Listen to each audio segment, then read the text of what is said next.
Welcome, everybody. This is D. Durrell Rebirth with the Conscious Clientele. Happy for each and every one of you for being here today. We're gonna have a straight up real discussion today. We're gonna have a discussion about this, and I think that this is a much needed discussion that has not um, been had as it relates to in these YouTube streets in regards to this issue of the viral video of KS telling this lady that she will die alone. Now, I have made the decision to talk about this issue because it seems like a lot of what Kevin Samuels says is paradoxical to his own life. One will say that Kevin, how can you speak on clothing when there was a guy like Saints and Sinners said that you're not really a true stylist? That true stylists don't shop from the rack. They shop and get things tailor made and, tailor to themselves, and they have a private service that they use or so forth, or professionals they use privately to shop. One would say, Kevin, how can you talk about and create a standard that's called high value men? And many feel that you're suspect to even reaching that same standard that you have provided and put in front of women as if it is some golden trinket that they constantly have to chase but can never obtain. This is true. One would say, one would truly say that the things that you profess to be an expert in, clothing, fashion, styling, and so forth, many say you don't have a true business.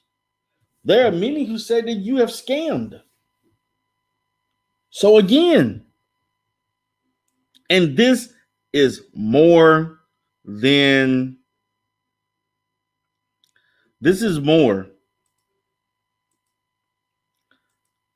just one person. I'm talking about several people that have talked about these issues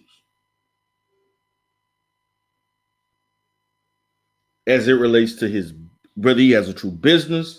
One would also conflate that this is the first true endeavor that he has encountered in the latter half of his life that yielded success. How can a man who has two failed marriages tell women what they should seek in a man? All of these factors that I've talked about have been quite confusing, and it has clouded the judgment of those who have assessed whether or not KS is credible to say and do and to provide his expertise as he has attempted to do week in, week out, day after day for the last 6 months or so. I will be doing an open panel on here as once I continue to give my point of view and my perspective. And for each and every one of you that want to say whatever, I just had to time out somebody named Spliff Spark. I'm not in here for the trolling. If you start saying crazy stuff about me, I am going to time your ass out. And if you are one of his subscribers that came to come poke your face into the conscious clientele, so be it. It is what it is. And if you're not respectful, I will time you out. And the things that I have just pointed out are, I'm not disrespecting anything. I am basically giving a critique, an objective critique for things that have actually occurred. Period.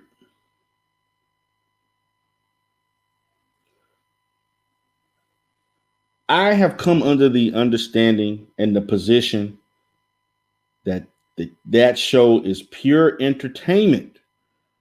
And I would caution anyone that would take this form of pure entertainment as a tool to provide to your real life. Although some of the things that he said, I think do make sense and is reasonable, and it could be yield effective to enhancing your life, which is to me pretty much as he talked about the fact that a lot of these women need therapy. But I'm going to say that it is pointless for any woman, and this is me as a mental health professional, or any man, to seek therapy with the end goal of obtaining a high value mate. Period. Counseling will not effectively help you obtain that goal. Okay? What counseling will do is help you function as a person. And in consequence to functioning as a person, you are going to encounter significant improvements in your life that will make you attractive to more people. That's what the counseling or the therapy will provide for you. But that guarantee of landing a high value person is not promised. And it does not necessarily mean that will occur in your life. High value man, a high value partner is a subjective term that is only limited to the person who seeks it.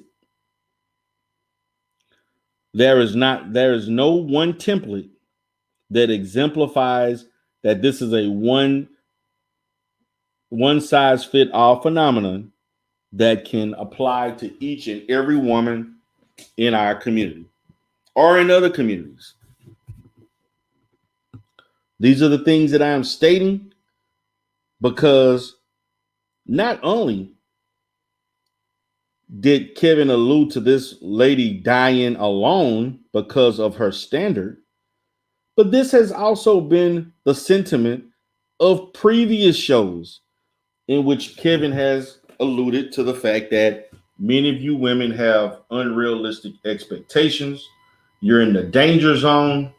And if you don't change, you will die alone. He has alluded to me. This is the thing that I am somewhat baffled by some of the people. Obviously, you haven't been watching the show because Kevin has alluded this to several women that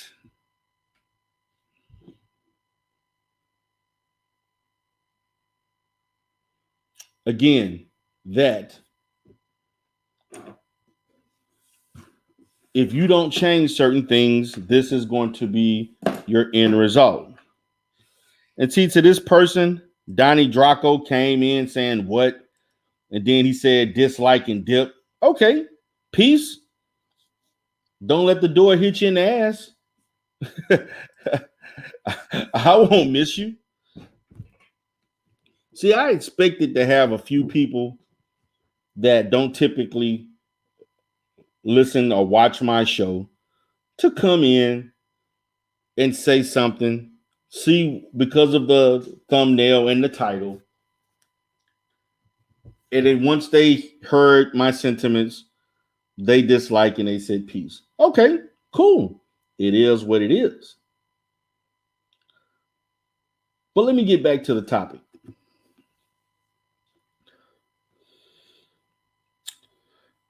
I am attempting to preface the reason why Kevin can potentially die alone. I find it somewhat hypocritical and ironic that a man in his early 50s is telling a woman who is 35 that she is probably going to die alone when he's actually approaching the same fate.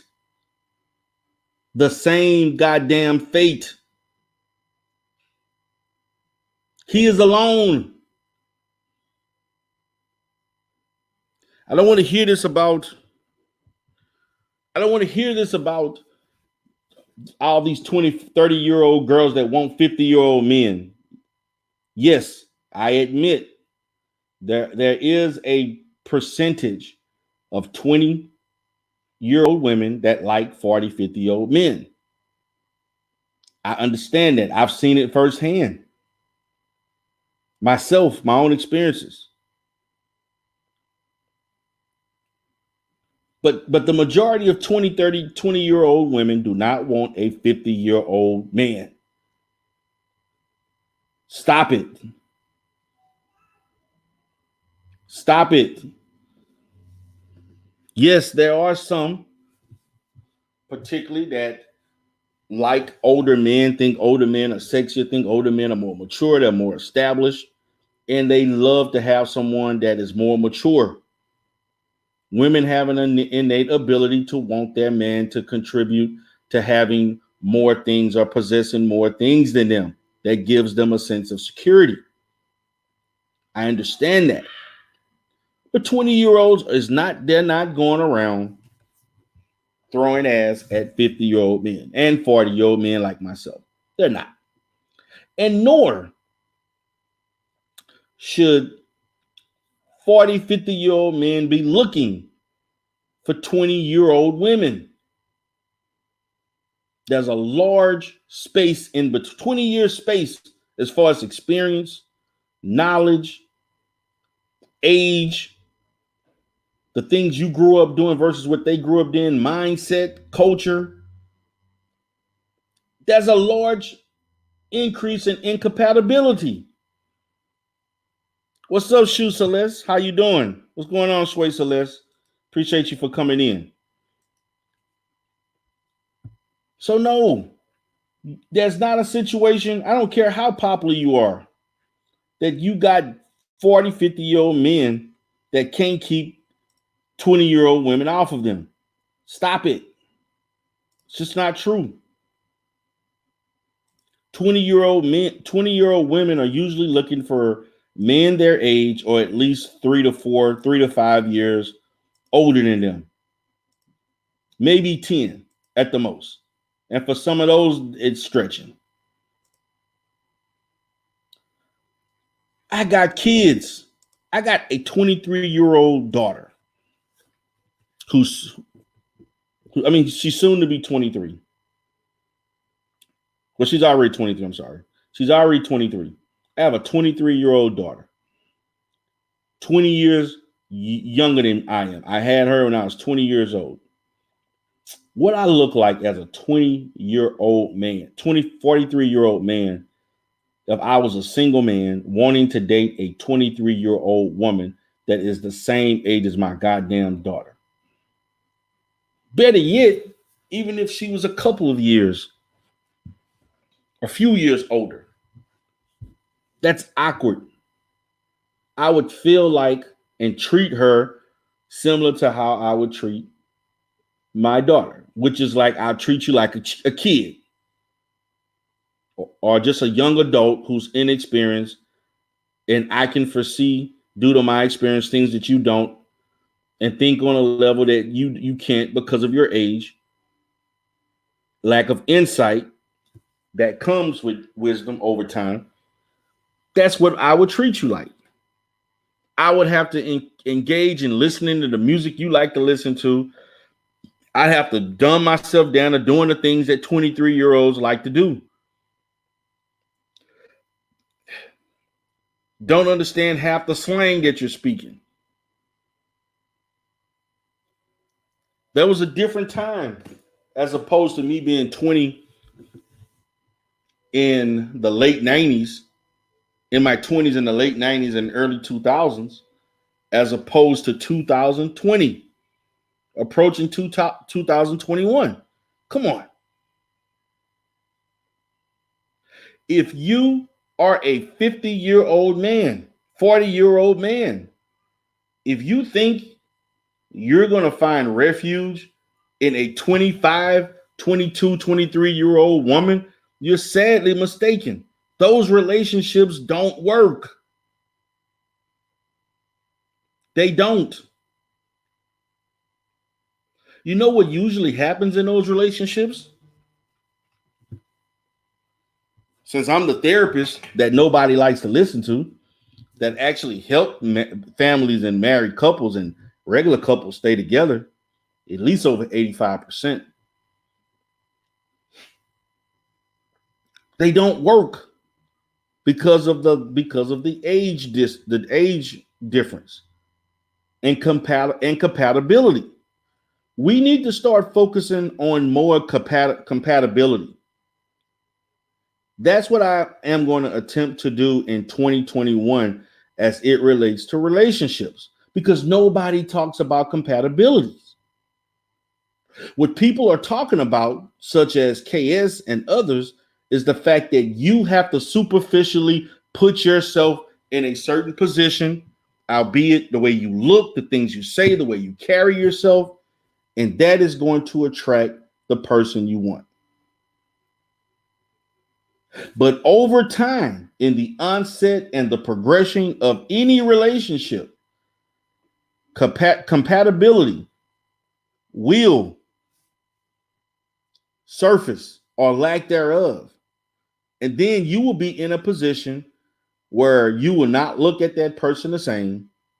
The sex won't feel as good as it once felt.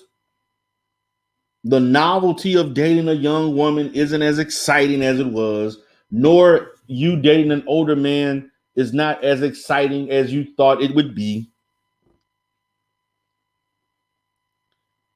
The sex is not as often as a 23-year-old would want. Don't have the stamina. You don't want to go out and party. Just hang out and do goofy shit.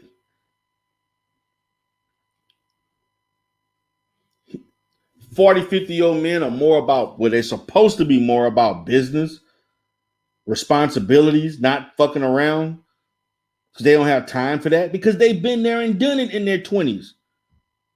It's hard for anybody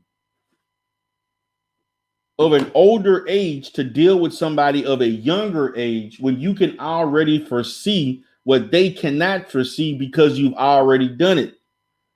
And what ends up happening in these types of relationships is that there will be conflictual issues in which that person will feel like you're trying to be their father. You're trying to tell them what to do because you can already foresee and predict things, the mistakes that they don't want you to identify for them. They want to experience that on their own failures on their own. So you know what 23-year-old women usually do when they marry or get with older men? They date them. They have a couple of kids by them. And when they had enough, within 8 to 10 years, if they're married, 5 to 10 years, they leave. They leave at a time when they feel like I still have enough youth. If I'm 23, I'll leave at 33. At least at 33, I can still have a chance to find me another good man. I don't want to deal with him because the time I'm 33, he damn near 62. So what the hell I'm looking like at 62? He's 62. I'm 33, young and still have some youth. Okay. And I'm attempting to date somebody. I'm still married or with somebody that's in that damn near 62 in the latter half of their life, way past their prime, when I can get a 35, 38-year-old to do things for me. Come on now. Let's just look at this. Let's just look at this logically.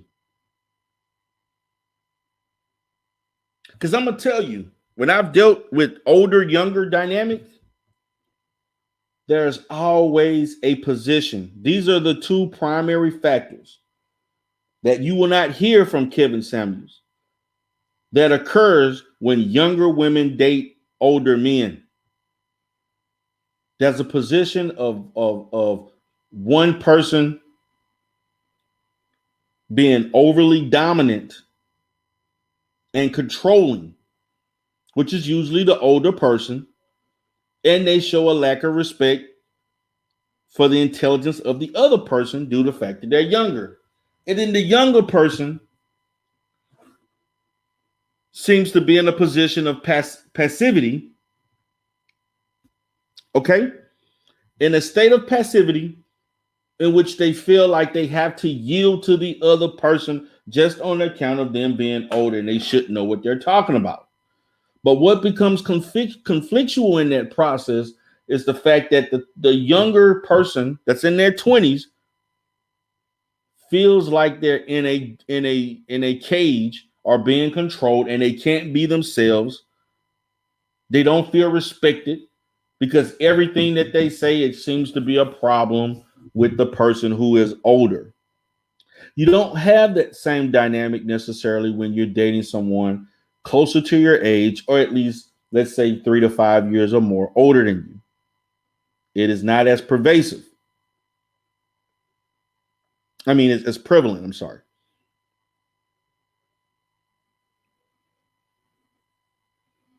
And the younger woman knows this.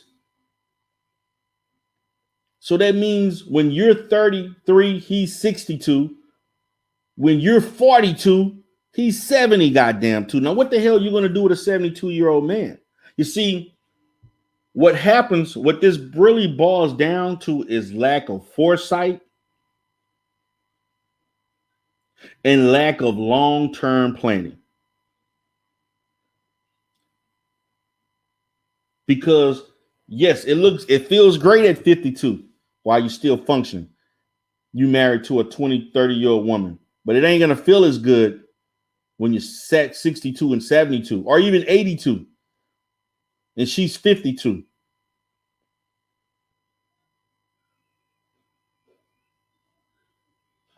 Red pill finance, you think you want that. You think, and you're a young man, you think you want that. And that's your inexperience, immaturity speaking, unfortunately. But that's okay. You think you want that, but you don't know it until you have it. Now let's get to this point, and I'm going to open up the platform. Because the issue here is, will Kevin Samuels die alone? My answer is Kevin Samuels will not be married ever again. Not that the fact that he can't be married. Kevin Samuel is not trying to. I don't even think this man is really wanting to be married again because he already had 2 failed marriages. And probably what happened, he probably conducted himself the same way in both marriages, which has partially led to the marriages not working. Or he probably married the same type of woman, just in 2 different situations.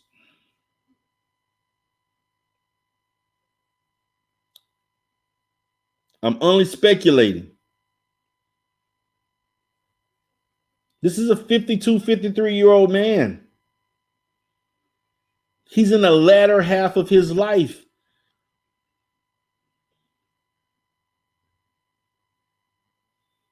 And he's had other health conditions. I'm just speaking real. I'm not being insensitive. I am not attempting to try to make you. You can watch. I watch it. Everybody watches it. I'm one of 10 to 12,000 that watch it.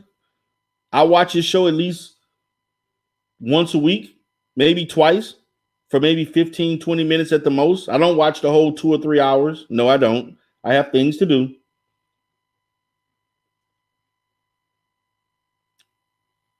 And I will say some of the things he says make sense. And it could be applicable to people applying it to life and yielding positive gains. It could be applicable to that. But then it gets into a point where it's mere entertainment.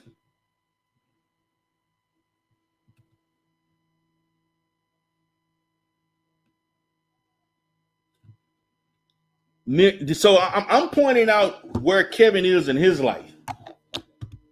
Since we want to talk about where the women were in their life, where is he in his life?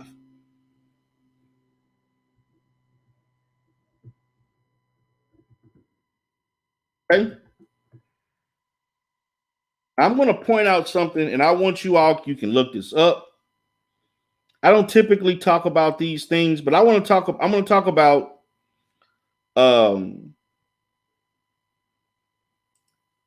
if anybody knows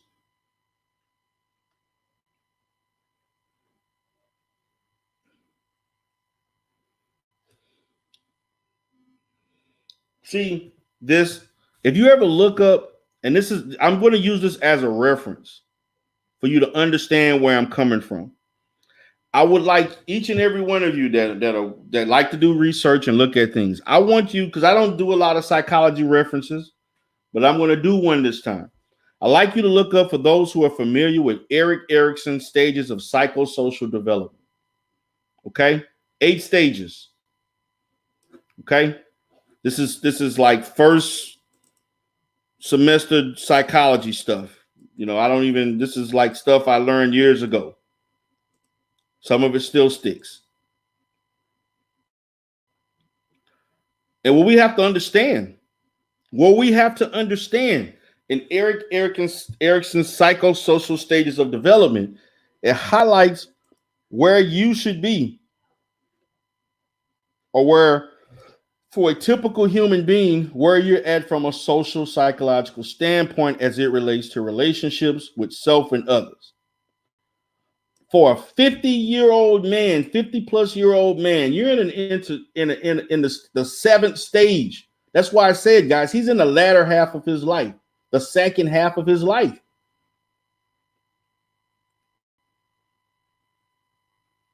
We're talking about generativity versus stagnation.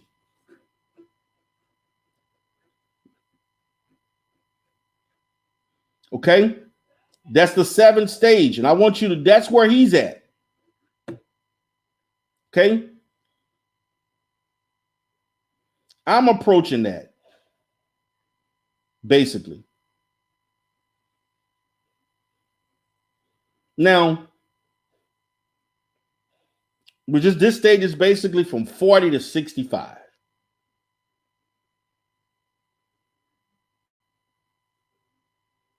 And at this point in your life, you're in a point where you're actually looking at what you will do to provide some level of service or some level of care, or you're giving some value to the younger generation. You're a middle-aged person. Okay. You're raising children or have children. You're looking at where I'm at in my life and how useful and accomplished I can be, versus being stagnation in regards you feel to not being able to give shit to the world. Okay? That's where generativity and stagnation versus that.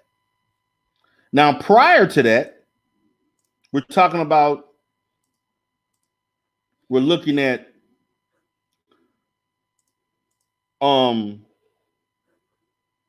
the fact that you're dealing with identity and role reversal. Okay?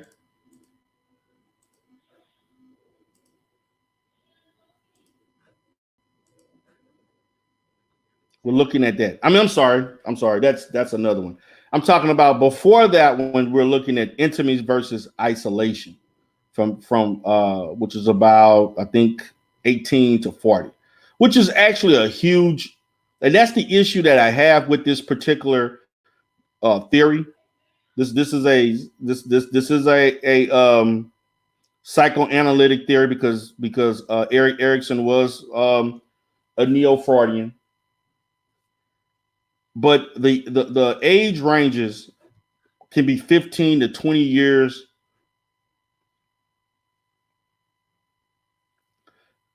a piece from each other, which I think is a little bit too stretched out. That's the issues. It's not perfect. It's just a theory. Okay, it's just a theory, and you can use some flexibility with that.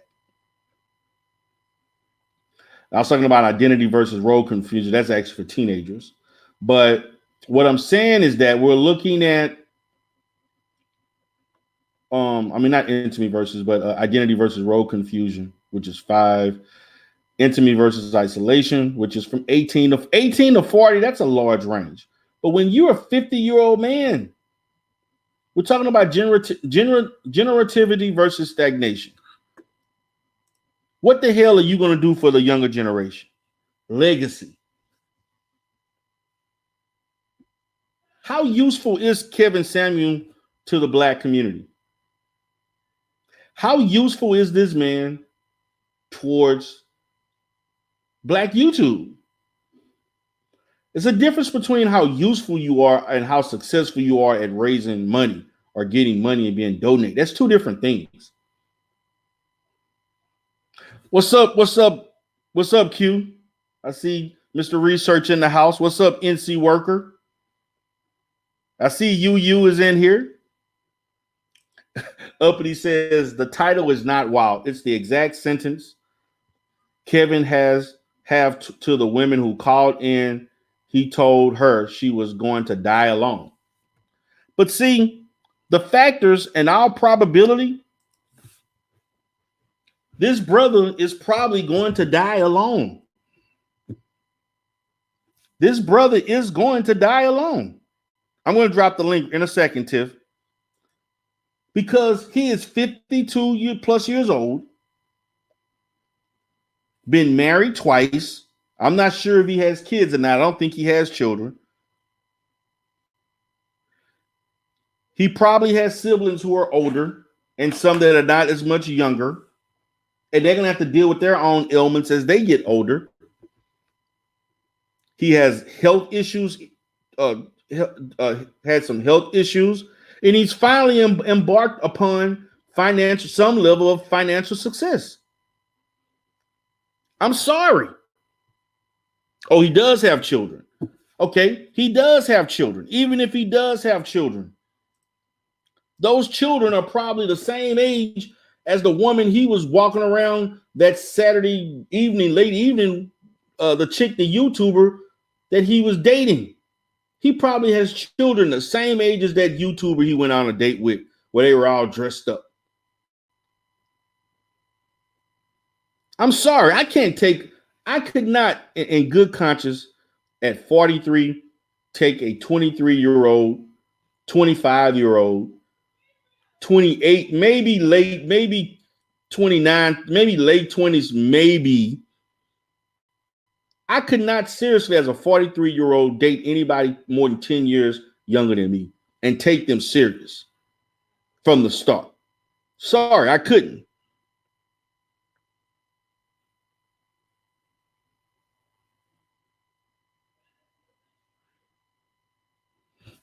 But he said, okay, you're clarifying.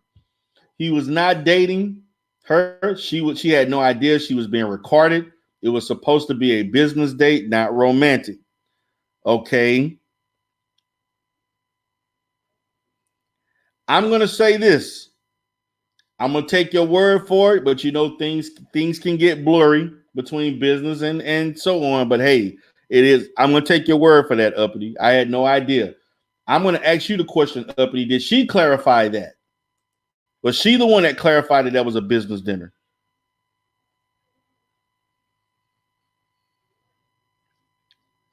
What's going on, Atlanta Angel? Atlanta Angel says, who is he to tell anyone that they would die alone? He can't determine that. And why are women calling him like he's a marriage fairy? Well, Because Kevin Samuel, uppity, we got somebody else saying Ms. Mox Nick says Kevin does not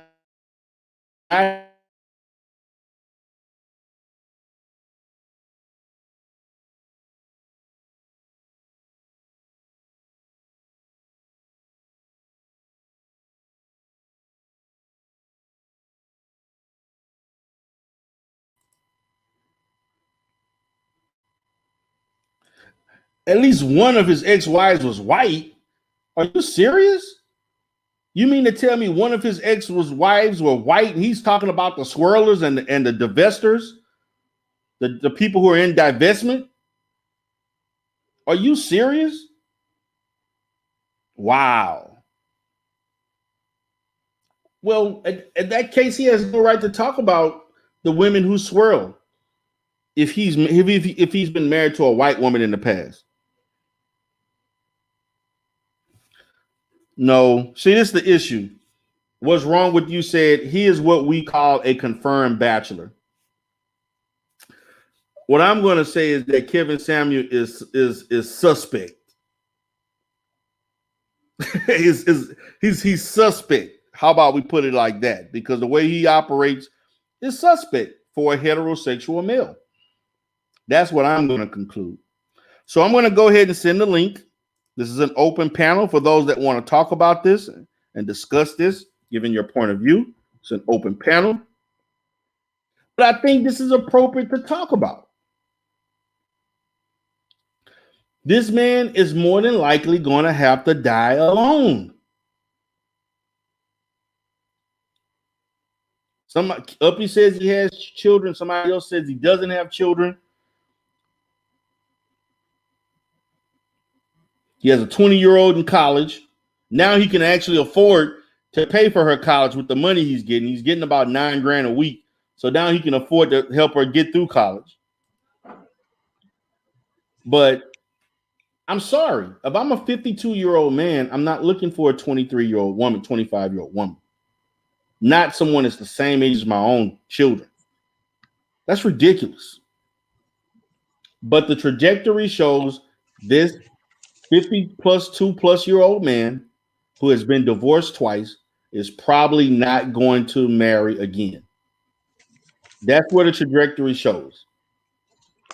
So instead of telling black women you're going to die alone because you're not at the level you need to be for a high value man, well, my question is, what level are you that you're able to get a high value woman? Because they're not. If at 52, even if you've been married twice, why are you not married now? Why have your marriages failed? Help me understand that. What's up, Tiffany? Hi. I just want to tap in. Great show. I'm definitely enjoying the content. I didn't even know this dude existed until you came through, but I just want to drop this real quickly and I'm going to mute myself. Sure. This man, I've as you've been speaking, I've been doing some research, looking him up and stuff. And this is a microcosm for our community. Now, what you said, I believe is on point about a man his age. 20-year-old women aren't really looking for a man like that. And the men that are looking for 20-something-year-old women, 18, 19, 20, in my opinion, and you may disagree, and I know I'm finna be slammed for what I'm about to say, but I need you to hear me out. I believe that those men who go out there and purposely seek women who are in their 20s and they're much, much older have pedophilia tendencies. And let me explain what I'm saying. Ooh, let me explain what I'm saying. Okay. The reason why I say that is because I personally do. Now I know what people are going to say, Tiff, how could they possibly be pedophiles if they're over 18? Let me explain. The reason why I say that is because I personally believe that the age of consent should be around 26 years old. Reason why I say that is because science supports it. Your brain is not fully developed until you're around between 23 and 26 years old, depending on if you are a male or a female. That means the part of your brain that is responsible for long-term thinking, which is your occipital lobe, is not fully developed at that age. The only reason that we have the age of consent, 18 in this country, has nothing to do with science, has nothing to do with brain development, but has everything to do with padding our military. It has nothing to do with whether or not a person has the mental fortitude and the brain development to think past their nose. This is why car rental companies will not rent a car, or rarely will rent a car to somebody who's 18, even if they have a driving license and a clean driving record, because they know that brain development and people of that age do reckless ass shit. Now, if you have a man whose brain is fully developed and he's in his 40s and he's 50s and he's going out trolling for a 19, 20, 22-year-old, I have to question him. The reason why he wants somebody like that is because his brain, he wants somebody whose brain's not fully developed so he can snow them over. Now, the reason why I say this is a microcosm to our community, because Black women, and this is going to another subject, Black women are vilified for being choosy and having standards, and we're vilified when we don't. Let me give you Exhibit A. If I come up to you and I said, hey, D, I was walking down the beach and I saw this dude, he got 7 kids, maybe by 6 different women, and he worked at McDonald's, and and he didn't even graduate high school, but I really, really like him and I'm thinking about giving him a chance. I got 2 people. Some people are going to tell me you're out of your damn mind. You are a college educated professional. How dare you even think about getting a man like that? And then I have other people that are going to tell me, well, if you don't give him a chance, there's something wrong with you. Why you got to be choosy? Give the man a chance. You never know what it might lead to. So whichever decision I make, I'm going to be vilified for it. If I decide to give him a chance and he dogged me the fuck out, the first thing people are going to say is, what the hell was you doing dating him in the first place? And the other people are going to, you understand what I mean? We're stuck in a conundrum as Black women. We can't be choosy. We're not allowed. So when a woman does have standards, and for him to say that to her it's how do I put that's, to me, in my opinion, that's a form of misogynoir. And I'm just disgusted by this man. He's not in any position to tell a woman what she's gonna die alone with. His old dusty, rusty, sagging ball ass don't even have nobody his damn self. And he's failed twice in a marriage. I'd like to speak to his ex-wives to find out why the fuck they left him and why the marriage failed. I can only imagine. I have a good idea why, but I'm going to just leave that alone. I'm not going to even get into that. But I'm going to say this, Tiffany, you are making a good point. But if you're going to look at science, this is my only pushback with science. Okay? My only pushback, if you want to look at science, we have to look at biological factors. And the fact of the matter is that if you want to look at it from that term, then and that would be people who can push back and say, well, basically, you're basically an adult at the age of adolescence, being that you have the ability to reproduce. So that therefore, if your body is physically capable of producing children, then that means you should be able to consent. Now that's science. If you want to look at it from, that's the danger in that. I mean, I do understand from the brain, but that's only one aspect of the body. The bottom line is that your reproductive organs and so forth can be developed for some people between the ages of 11, 13, earlier, some later than that, depending on the probability or the on average for most part. I mean, you can basically reproduce at an earlier age. So that could be those. No, I hear you. On the other side can say, well, if you're 13, if you're 12, and there actually are people who are sick enough to think just because you're at that age of doing it, that you should be able to consent. I mean, we've already talked about that group called NABLA or whatever it is that has those types of mindsets. I mean, that's the danger in you saying science. The other thing you have to look at, Tiff, it appears a little bit more idealistic in the front, in a sense, because from a theoretical standpoint, what you're saying are making sense. But how practical is it for you to legislate and police 21 to 24-year-olds to not have sex? Well, no, I'm not saying don't have sex. I'm just saying no. People, of course, we can't we can't even stop 16 and 17-year-olds. That wasn't my point. I'm talking about the fact that, like, yeah, I started. Let me full disclosure. I started my cycle when I was 11 years old, but I didn't have the mental fortitude to make long term thinking decisions. Right. So, you know what I'm saying? So, I would hardly think that just because I started my cycle or just because a male is going through puberty, that constitutes him being an adult and being able to make long term thinking decisions that won't harm him in the future. I don't see how the two are correlated, but I hear what you're saying because people do use that argument. Like NAMBLA, they use that argument, which is disgusting to me. This is why I don't Yes. understand how this man can sit up and vilify a woman for the choices that she make when he ain't made no good goddamn choices himself. I don't understand that. That's the golden question. But the thing about it is, maybe I need to do a show for the women who've called. Maybe I need to maybe create a show. What are the reasons women call Kevin Samuels? We need to really look at what is the psychology of these women as far as what they're attempting to get versus what they experience in their quest to find a high value man, and why are they seeking and valuing the opinion of a guy whose life has shown he does not have the experience nor the credibility to be given this information. You know, that's what I'm looking at. But go ahead, Red Pill Man. Go ahead. Yo, what's Red going Pill on, Finance. man? What's up, Red Pill Finance? I just want to know the answer. Ask a question. What is the problem with an older man actually having like a relationship with a younger woman? I mean, me personally, I mean, when I come to that age, I mean, at age of 70, I mean, I wouldn't want to like a 20-year-old. I'll say more of like maybe 40 to 30. Me personally, I don't really have a problem with that. Trust me, at 70 years old, what you gonna do with a 30-year-old? Not a damn thing. I mean, what you gonna do with her? She gonna have my kids and raise the family. You gonna be dead in At a year, 70 dude. years old, you should. Why would you want kids at 70 years old?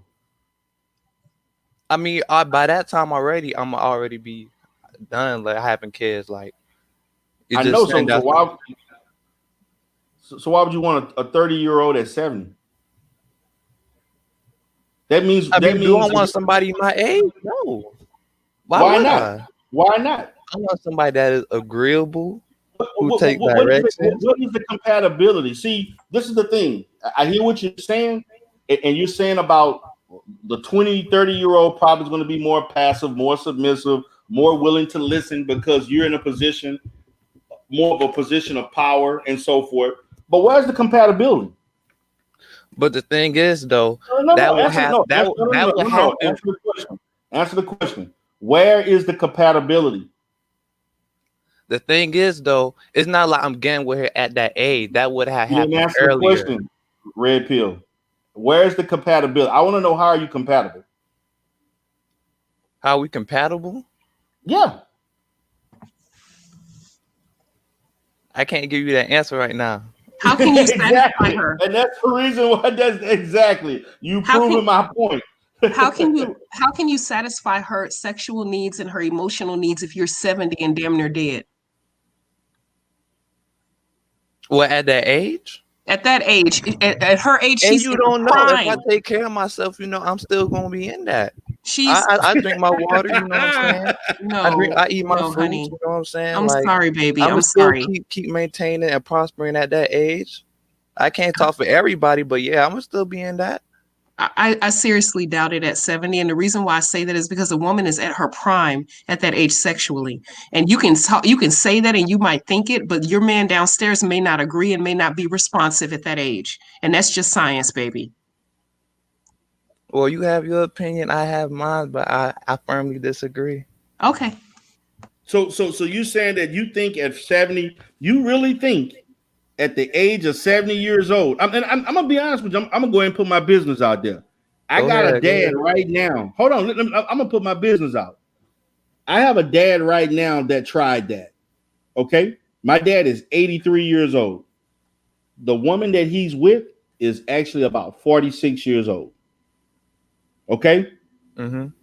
Now I'm gonna say this, and unfortunately, in the situation, he thought that he was going to get a woman that was going to. It wasn't about the sexual stuff. It was the fact that he widowed. My mother died when he was in his early 60s, about 64, 65, and he wanted a woman that he thought, a younger woman that he thought was going to be agreeable, who he thought was going to be passive, who he thought was going to take care of him because he was already financially situated and so forth, right? You know what's happening? You know what happened? You want to know what happened? You know how the story ended up ending and how it's happening now? He's 83 years old now, taking care of a 46, 47-year-old woman. He's in good shape, but she in horrible condition. Now, how would you feel in your 80s, you're taking care of somebody half your age? Why is he taking care of her though? She's sick. That's a case by case basis. I mean, that don't no, but that's reality. That is reality. She's sick at that age. Yes. It's supposed to be the other way around. She has exactly. But that's how life works. Yeah, and that's a case by case basis. What? That's a case by case basis. You can't just say that for everybody. I didn't say I said that for everybody, but what I'm saying is that when people seek these type of positions and these type of ulterior motives, the lesson is that sometimes when you seek out certain things, it don't work out the way you think it's going to work out. That's what I'm attempting to try. That's the lesson in that. Just like these 40, 50-year-old men seeking 20-year-old women, you're thinking you're going to get one thing and you end up getting something else. That's the moral of the story that I'm attempting to try to conflate to everybody in this particular situation. So he's 83 years old, taking care of a 46-year-old woman. That's the same age as his children. Matter of fact, he has two older children that are older than her. So life didn't happen the way he thought it was going to happen. And he's 83 years old, never been hospitalized. He has borderline diabetes. At 83, in good shape. He can drive, do all of things. He still works. Well, he has a business that he still operates part-time, doing his own thing. And now he's stuck taking care of a 46-year-old woman for the rest of his, no telling how long left he got for his life. Any response to that? I mean, I get what you're saying, man, but it's a case by case basis. I mean, okay, it could be the other way around easily. Yes. So X, and I'm gonna go ahead and get to BMT, then I'm gonna go to Sway. Celeste, how many successful relationships have you ever seen in regards to a man 70, 80 years old with a 20, 30-year-old woman? How many successful relationships do you see like that? 70-year-old with a 20 to 30-year-old woman. I mean, yeah, with a 30, 40-year-old woman. You don't see that too often. I mean, most likely a man in that position would have to be like really like established, like have his own way. But my point is, you don't see that a whole lot, right? No. And it's a reason for that. I think that's kind of like an extreme. I'll say that's probably 70 to 50. A 20-year difference is okay with me. Now 70 to 20 or 70 to 30 is kind of extreme. Okay. Well, listen. Kevin is 53 years old, saying that he has, and I mean, I've experienced it too. I've had, younger women like, whatever, have, tried to, flirt or whatever. I mean, I understand that, but the majority don't. I have sense to know that the majority don't want me at 43 years old. The majority 20, 25-year-old women are not looking for 43, 45-year-old men. But they would love to have what you have, though. Yeah, but wanting me. There's 35 and 40-year-old women want what I have. Shit. I mean, that I can, they would love to have what you have. And then when they got enough of what you had, they're going to leave. Let me go to BMT. Mm-hmm. Hey, what's going on? What's up, man? What's good, BMT? Not too much. I mean, I'm listening to everything being said. I understand like the talking points of the older trying to get with the vastly younger. Um, I can't stop that. Like I don't agree with telling people they're gonna die alone. I really don't agree with that. But I do know a lot of old people that are looking for companionship. I would never tell somebody that. My only pushback was like telling people like you should the age of consent is 25. Like, no, it's not because I've been running a home since I was 17, and shit, I've been married for plus years, more than these people that have been on YouTube. So I be trying to figure out when they be talking about consent. That depends on accountability and maturity. You know what I'm saying? Some just that we know in this space, a lot of people don't they come from a lot of fucked up backgrounds and shit. So they're learning as they go on how to run a home with unrealistic precognitions of family or lifestyles and stuff, or what they read in some make believe book or some shit about what boys do and what girls do and shit like that. This is real life. Especially when you have a child or a family, and then some people still like, well, I still didn't get the chance to live my life. That's when you starting to see a lot of these people who get a younger person, but the younger person they're not done actually living their life. So there's always that issue. Um, there's always that issue of stuff going on, and we got to understand as a people. What Kevin's saying that's a case by case. I wouldn't take it seriously because he's had his failures with 2 marriages. So he's only telling you from his bias. Yeah, like I mean, the fact that women are calling him after and they talking about high value and stuff, and especially the men are listening. You got to think like where are they at? What I'm saying, like where are they at in their model, especially for the men. Like a lot of these people listening to him, they're empathizing with somebody who has never succeeded in a relationship talk, and also that of conquering or running a home. Same thing for a lot of women talking to men about, well, you need to get this type of man, you need to get that type of man, but you don't see that model with them either. So the narrative that a lot of people pander at, but you already seen how it went, where these women and men, but I'm not attacking either side, but we look at it for what it is. The narratives that they portray are very unrealistic, and going off of them saying it's science. Science of what? Like science don't tell me how to run a home. That's crazy.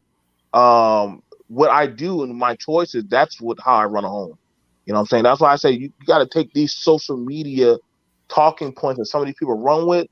You got to look at them for face value and ask the person handing out the receipt. So where you at? If you're going by that statistic, where are you at in your life? What are you doing? What are you accomplishing? A lot of people don't like that. How are you, or who are you to ask me this question? Then now I'm saying you can say, okay, so you're not one to be preaching the gospel. You definitely ain't on the court. But that's all I want to start off with. I expect some people to get triggered today. I'm all for that smoke today. So go ahead. Okay. All right. What's up? What's up, Celeste? How you doing, sis? Hey, D-Darrell. Hey, everybody. What's up? What's good? Hey, you know what? First off, I don't know why we keep allowing these delusional people to push these narratives because number one, everybody knows that when a younger woman is getting with an older guy, it's for one reason. And one reason only is for his resources.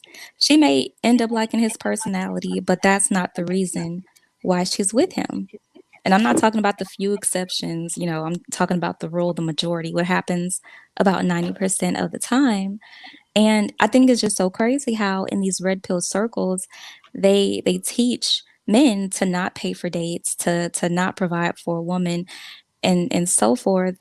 But that's exactly what you're going to be doing um, times 10 if you get with a woman who's 20, 30 years younger than you. And I'm not sure why they think younger women are just going to be checking for them like that. They're not going to be agreeable. They're not going to be passive. They're going to be demanding. They're going to be entitled because, I mean, as a woman who has dated much older men in my past, like I knew my value to them. I knew that they wanted me more than I wanted them, and that I had more value on the dating market than they did. And I acted accordingly. And that's pretty much how all young women act when older men come after them. So I'm not understanding why these guys aren't looking at real life and what happens in real life. They keep comparing themselves to these celebrities like Brad Pitt and, other people who are like in their 50s and date. Who have millions, by the way. Yes. On top of that, and the truth of the matter is, most of these men probably aren't even going to be making six figures when they get into their 50s, and that's just reality. So I'm just not understanding why people want to keep hearing lies and why they won't just, like, I don't know, go to the mall in their city and see how many huge age gap couples they see and how long they last. And what does the woman look like? She usually looks like a sugar baby. I Exactly. mean, And there's plenty of those in Houston. They all over the place. So yeah, I have a question. I have a question for you. yeah. Now the fact that you have dated older men, would you? I mean, it's are we saying 15, 20 years or just 10 years? I know you're young, but just kind of what was the average? If you don't mind, what was the average like age difference? Okay, it's okay. It, If you don't want to say that's okay. Okay, but I'm no, gonna say I'll just this. be honest. I'll just be honest. When I came out of high school, I dated men in their 40s, 50s, 30s, Okay, like, Oh, You see that, okay, right? look at okay, that no one. problem. But You see that, Hey, right? but hold on, but wait, guys. I mean that is very common in Houston. That's not out of the ordinary. well, That's not I believe her. I believe her that see. That's the thing. That's the thing about it. I believe her. I'm not freaked out about her dating older men. A lot of these okay. women, a lot of women, especially that be coming up on these panels, have been engaged with dating older men. But as they get older, then the reality sets in. Was that older man? Were you using that man to get your shoes, your clothes, Of whatever course they type of? were. Okay. So they understood the transaction that was going on with that man. If they were smart enough, well, some of them were naive. We will say, I will not lie. I've had a sugar baby. I've had quite a few. So I understand. I'm not. Listen, I'm No realistic. comment. I'm realistic about my stuff. You know what I'm saying? That listen, it's a contract. But however, I don't like it when they, the stuff that's going on, like, hey, like women shouldn't get with these men. But I'm like, wait, practice what you preach, sis. Like you done been with quite a few older men. I mean, I'm pretty sure when that young strapping lad was shooting you game, you had an older man paying your phone bill, your PCS mobile, whatever thing you were going through in strugglation, and you were with that dude. So, like let's keep it a Okay. buck. People got. yeah, I'm not DMT, denying So, that. DMT. If we're keeping it a buck, are you self-admitting that you were a trick? oh yeah. Who don't trick? It's okay to be a trick. Yeah. Oh, okay. I just want to know because it sounds like you're Right. coming for Celeste, and I just want to say, like, I'm not coming for some. she admitted that she did that in her youth, but what she's saying is on point.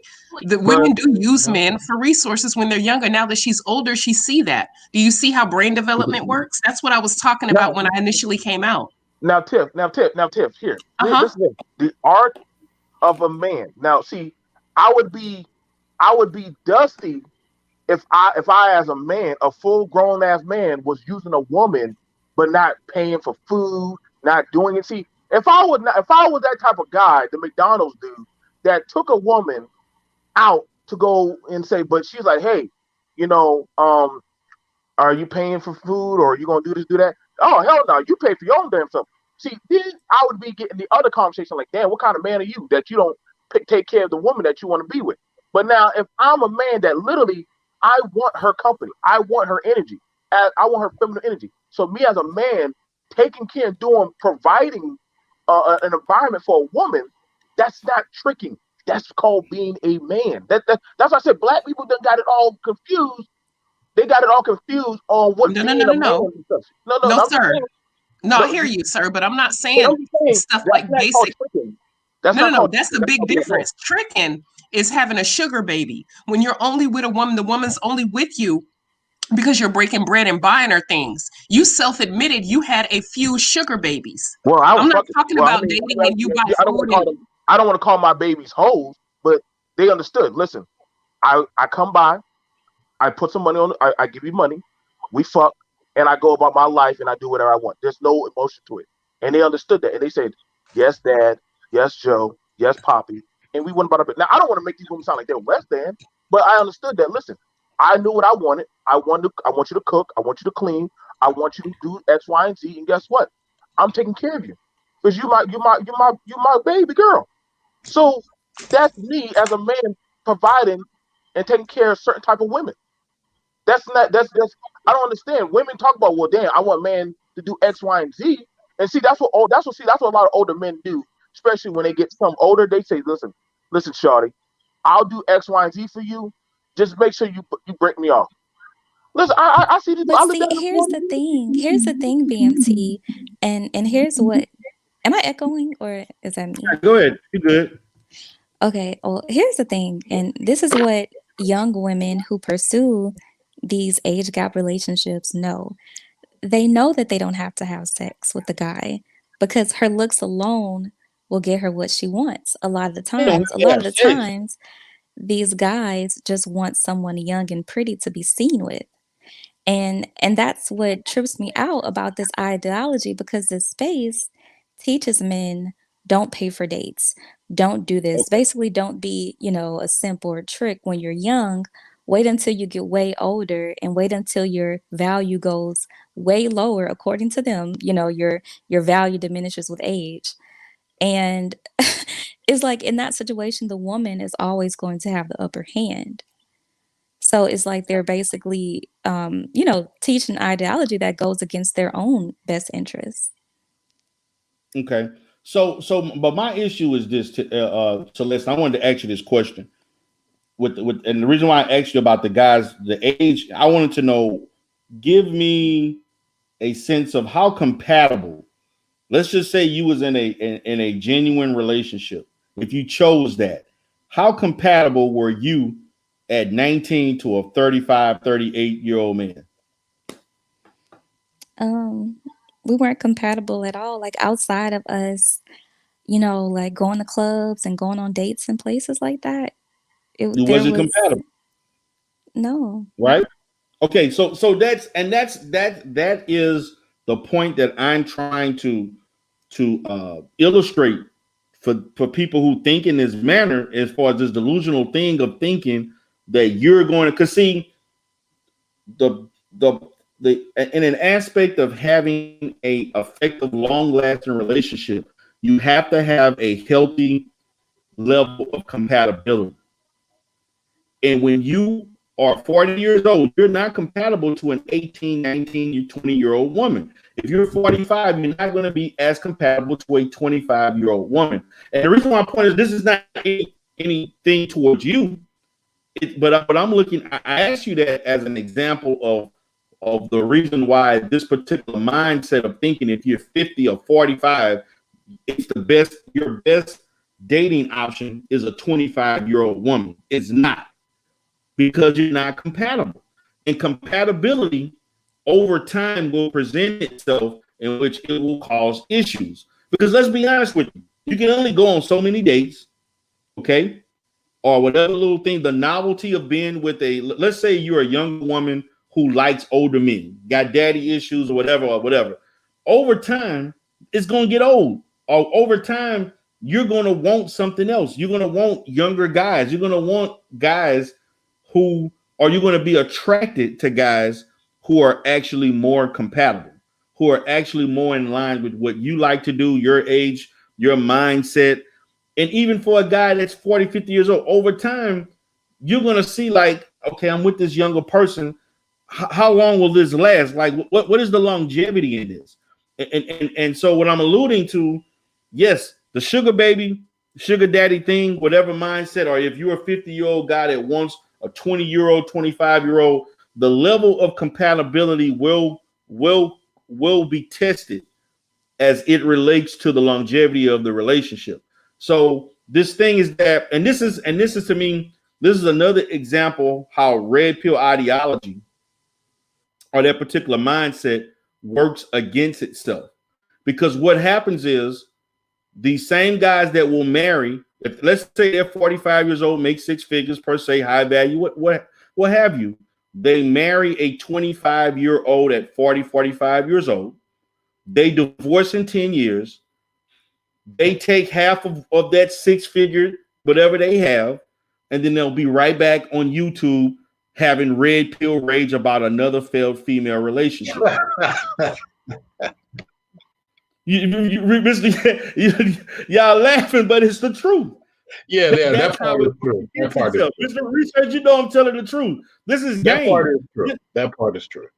That and so this is a circular situation that you cannot do things to work against yourself if you're claiming that the ideology is supposed to work for you. If that makes sense. If red pill ideology is supposed to work for men, but you cannot be in line with certain behaviors that actually it works against you. It's counterproductive. It is. You know, these are maladaptive behaviors that yield to another miserable end. And here you go for another 5 years on YouTube with everybody else that had the similar experience.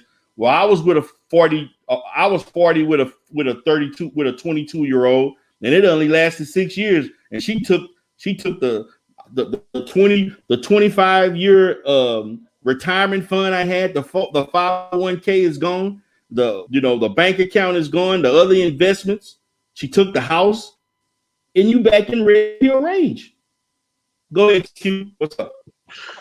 So here's the part that I agree with, and then I'll tell you the part I disagree with. So the part that I agree with is that half of the dudes who are in this red pill thing, half of them are pretty much failures. I've interacted with these dudes intellectually, and many of these dudes are just mad because they got beat, mad because they didn't have money to fight. So that part is true. But let me do the little pushback. Red pill is just a copycat of Bachelor. Bachelor is the same thing. Never get married. Focus on yourself. It's nothing new. They just gave it a new name. The black man created MGTOW, but then the black people got pushed out of MGTOW. People like BGS was told to leave MGTOW, so he ran away and created IPMOR.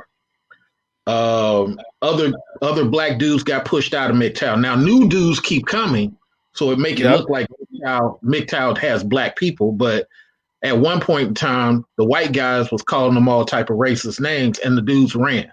Proof of this, they went and created IPMOR. You wouldn't have to create IPMOR if you was accepted in MGTOW, but nevertheless, they ran over and created IPMOR.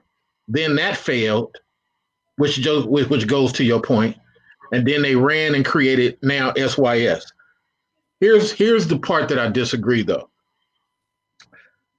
For these guys, failure or not, their standpoint is, if I'm 40 dealing with a 40-year-old woman, I'm going to lose anyway, because her mindset is identically the same.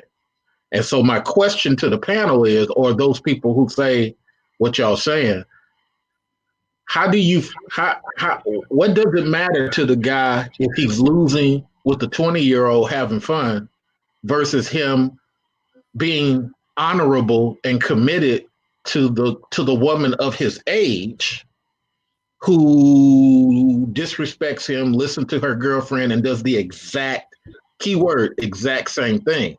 I don't see how we're selling that guy a better product than him getting taken by the 20-year-old. But go ahead. Okay, I want to answer that. And so my response to that is that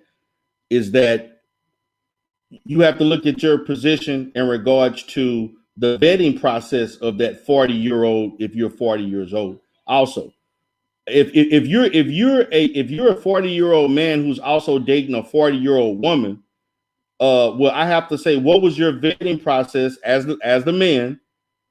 And where did you assess her maturity, because you can assess. You mean to tell me it took you to get married to her to figure out she wasn't mature enough or was carrying on like a 20-year-old?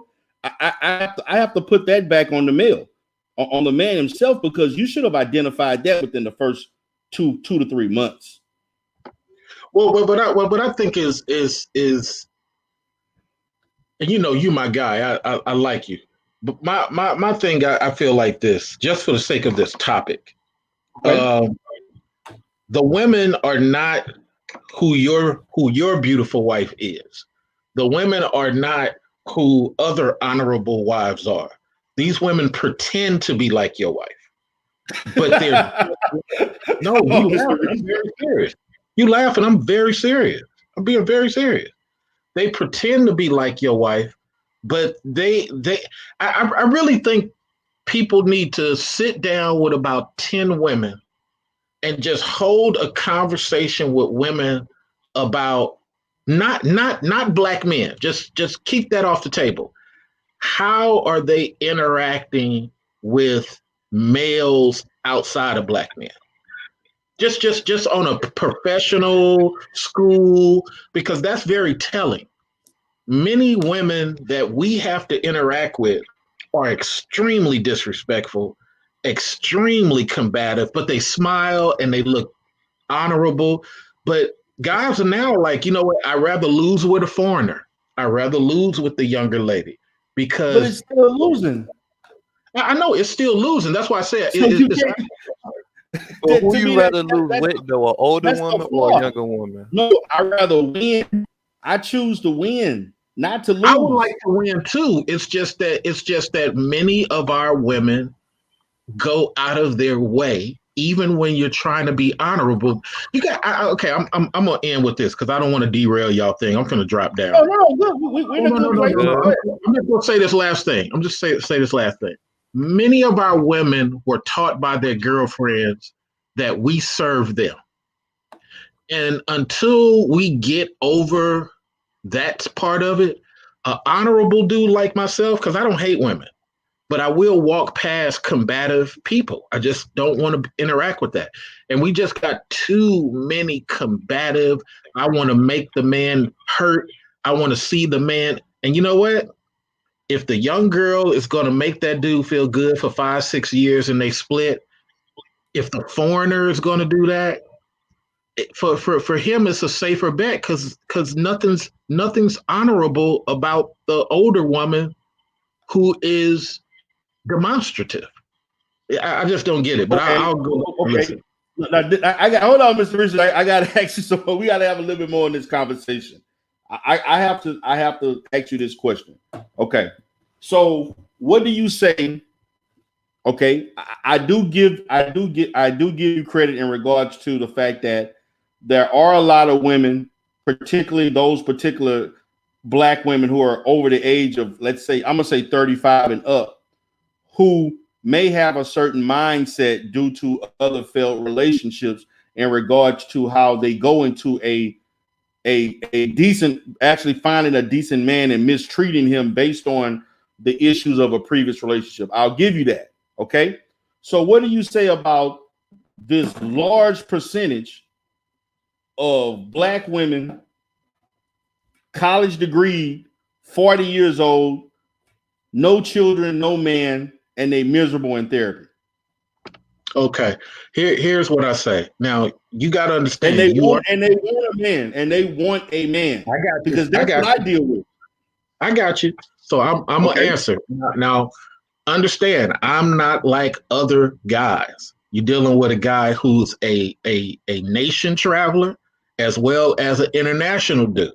Okay. You're dealing with a dude who's interacted in multifaceted type of conversations. Okay, both political, industry.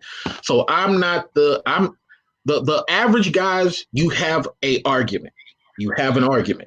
Okay, but the women I interact with, whether it be Atlanta and mind you, I got to come to Texas, like I said, but the women I interact with, man, in all these different states, New York, Atlanta, DC, they say that, but then you spend time with them. Like D. Durrell, I don't even allow women to give me penis conversation for the first 30 to 90 days. I actually try to befriend them. And you know what? That's when the worst of them comes out. They don't know how to be polite. They are very assuming. And it's like, lady, I'm just your friend. We're just hanging out. I'm not asking you to split a bill, but you're getting very combative. What's all this about? And then I even had to say to myself, D. Durrell, because I counsel guys. I had to say, is this something I'm doing? Let me try to even be more meek. No, it just doesn't matter. Our culture is so poisoned by the sisterhood that it's just astronomical. And I'm one of the cool dudes. Imagine what this other cat might be dealing with. But that's neither here nor there. And one other thing. And then some of the ladies who are okay, it's a health issue. It's a family child issue. I've seen some women who I was like, you know what, she's dark skinned and she's kind of heavy, but she's cool. And then you find out she got a bunch of medical stuff going on. Or you find somebody else, okay, she's cool, and then she don't have no control over her kids. I dealt with a lady 2 weeks ago, a black woman, little heavy set. I'm trying to give everybody a chance because I want a good wife. Her animals just run the whole house. Plus, she wants to have people come over late night, which is part of her life, to host people. I'm like, man, it seems like you host your friends 2-3 times a week. Oh yeah, that's what I like. Well, that's not for me. It's just that we got this thing going on, man, where it's very difficult, even for a dude like me. And these other 2 chicks that I deal with that are younger, we do what we do. We hang how we dang. We go salsa dancing. We go to the aquarium. We do a lot of things during COVID, and it's peaceful. We got a peaceful understanding. Okay. Tiff, you wanted to say something? I saw you unmuted yourself. Tiff? Okay. All right, I want to say something. So I feel like what is your name Mr. Renaissance, right? Research. Oh, Mr. Research. Okay. So I feel like everything he was saying, Kevin Samuels been saying this thing for the whole point. I mean, he brought all this to the table. Agreeableness, like even the women that call on his show all the characteristics that this Mr. Research is saying right now. Everything Can you say been saying everything is what Mr. Research been saying right now. Plain and simple. So can I say something? Because I don't really think what Mr. Research just said is actually outlandish or unusual. I mean, it sounds like he's being a little bit too picky and he's looking for the perfect woman. And then on the other hand, with the woman liking to host friends, like you kind of have to let it be known that you just don't like being that social with people. Because me, I'm a social person. I'm the type of person, I have my friends over all the time. And that's just, I mean, if you're not compatible with that, then you just find someone who's more introverted, if that's your case. But I mean, you also have to do some inner work because you kind of attract the type of people that reflect who you are on the inside. So if you're attracting combative women who are disrespectful to you and things of that nature, you have to look at yourself and ask yourself, what type of energy am I putting out to keep getting this response? Because I keep seeing and hearing about these combative Black women on the internet, but I don't see them in my real life. I'm pretty sure if I drive to the hood, I might see somebody.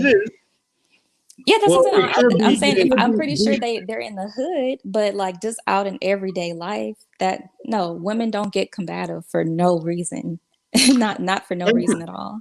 Thank you for that, Celeste. What's very difficult sometimes is for a guy to weather through the "it must be you" concept, because what's real unique is I did say I even had to look at myself and even be more meek.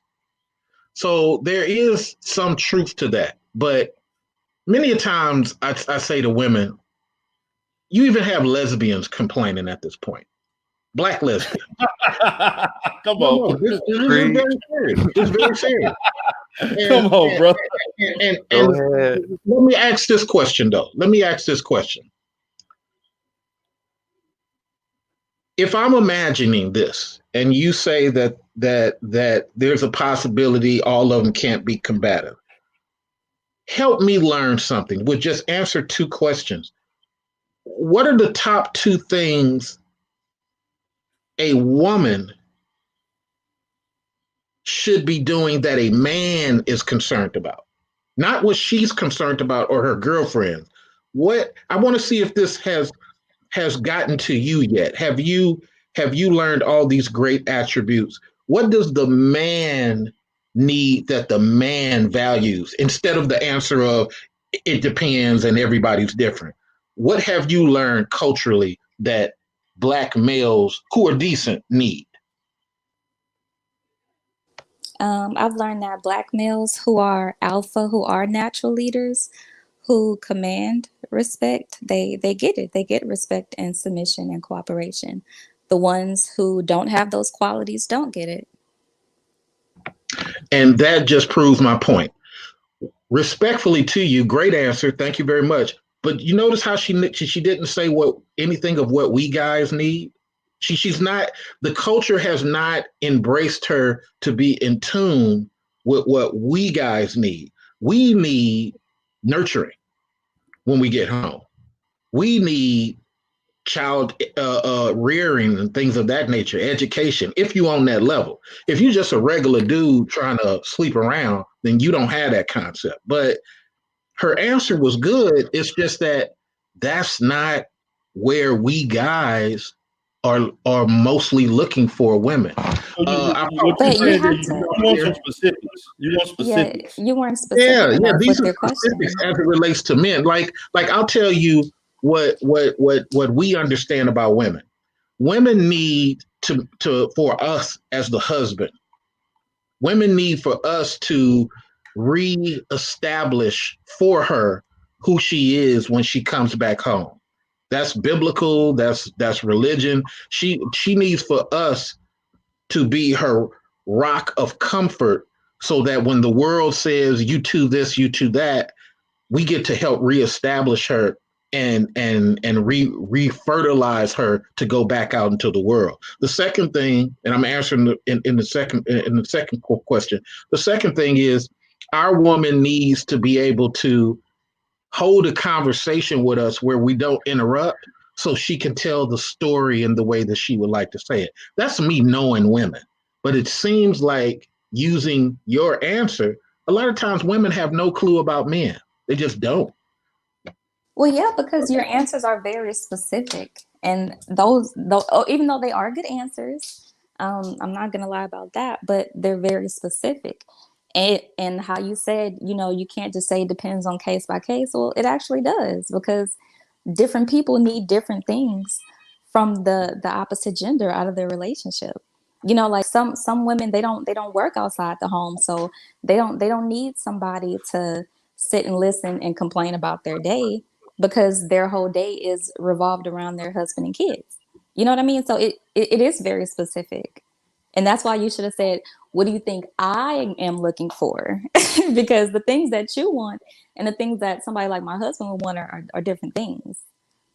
Well, thank you for your answer. I'm about to drop down. Does anybody have anything before I get out of here? Yeah. What I want to say is that, and this is me, and you tell me if I'm wrong, Mr. Research, what I'm hearing from your question, just the underlining meaning of it, is that as a Black community, what are we culturally teaching women to provide for Black men in a relationship? Absolutely. And I think that, and what I'm hearing, and to me, what I think this is a failure of our community. There's a lot of things in our community that we don't have a uniform thing that can apply, whether you're in the East Coast, West Coast, Midwest, or South, where you're going to know that Black women or Black men are going to function a certain way. We don't have we haven't defined a means of, this is a standard of how we're going to do things as far as treating each other.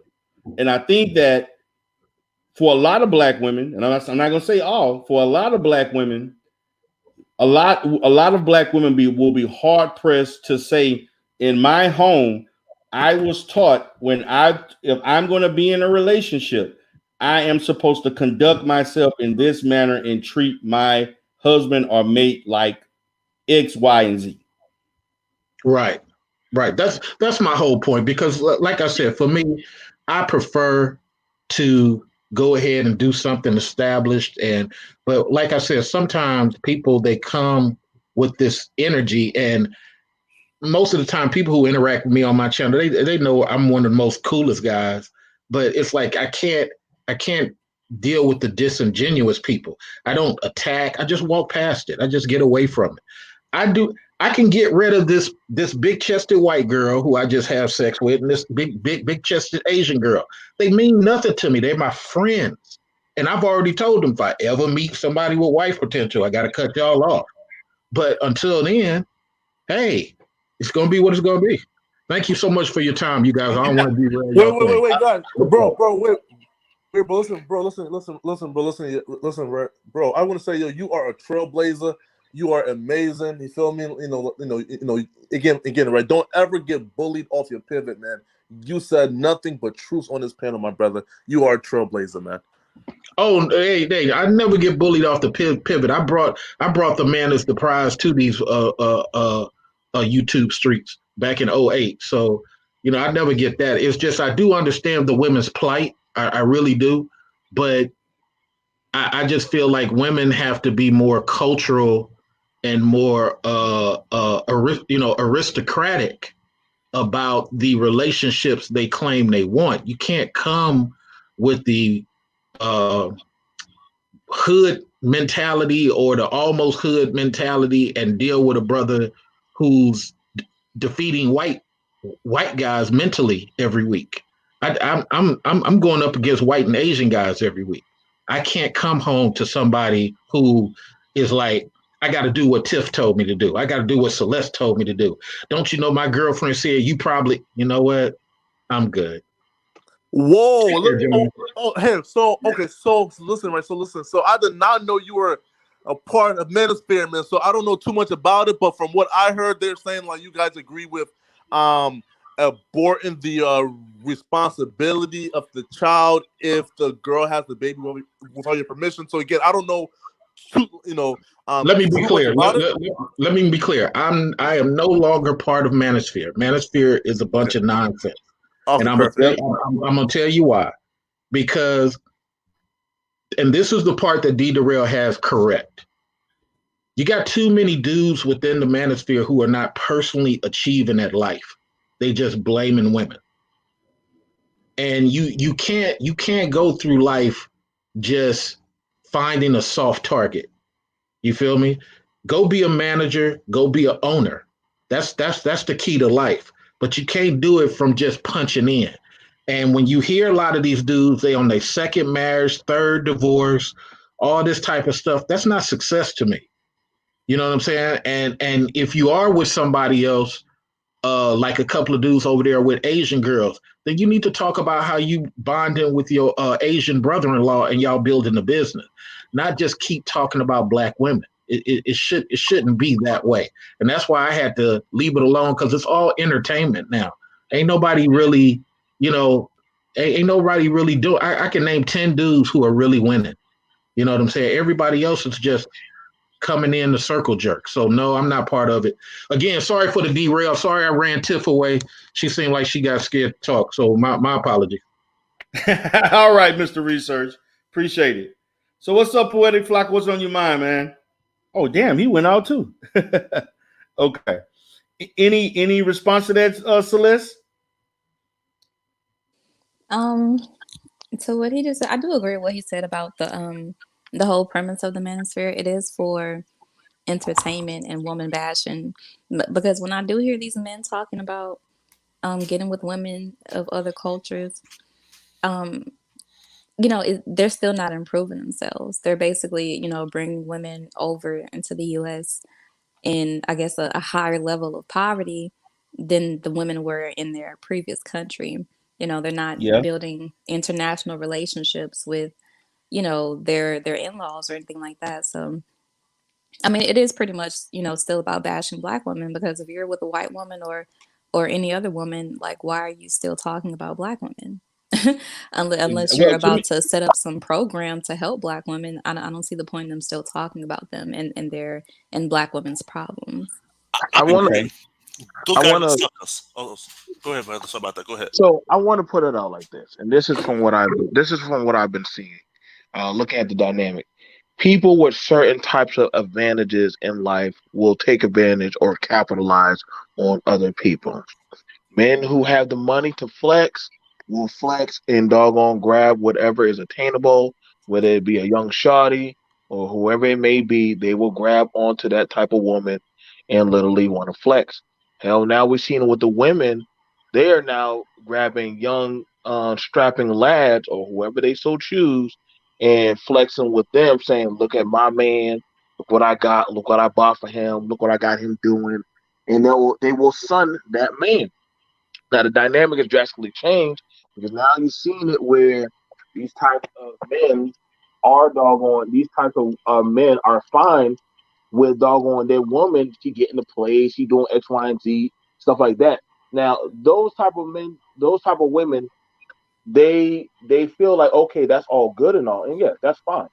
That is fine for them, but they understand that that man can't do nothing. So she technically can't be in her femininity because she has to doggone play the man and the woman or the dominant in the home. Versus um versus you have it where some women, depending on the position that they're coming from, the position that they're coming from, they literally don't have to step out of that doggone energy, or they actually don't have to come out of that because they are with a man that is providing that type of environment. I Um, disagree. okay, I mean, hey, Here's well, why, look though, right? at who, Here's why, you, right? Um, who, that's why. no. Here, right. So listen, right? I disagree, and here's why. Um, why do we attach masculinity to providing, right? Just because a man don't want to save a hoe, right?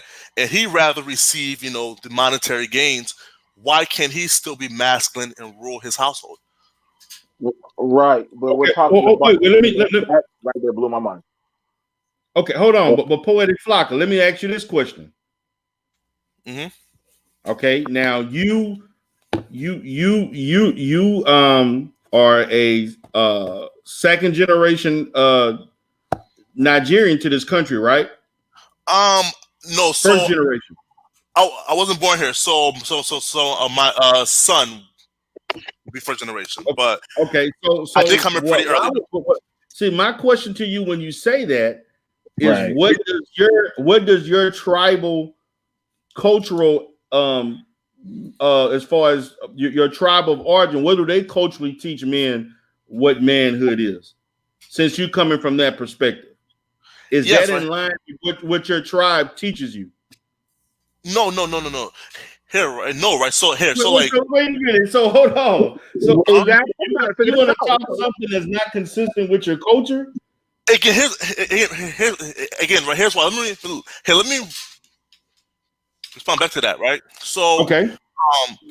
we are taught to lead our household, right? Again, Okay. we are taught to lead our household.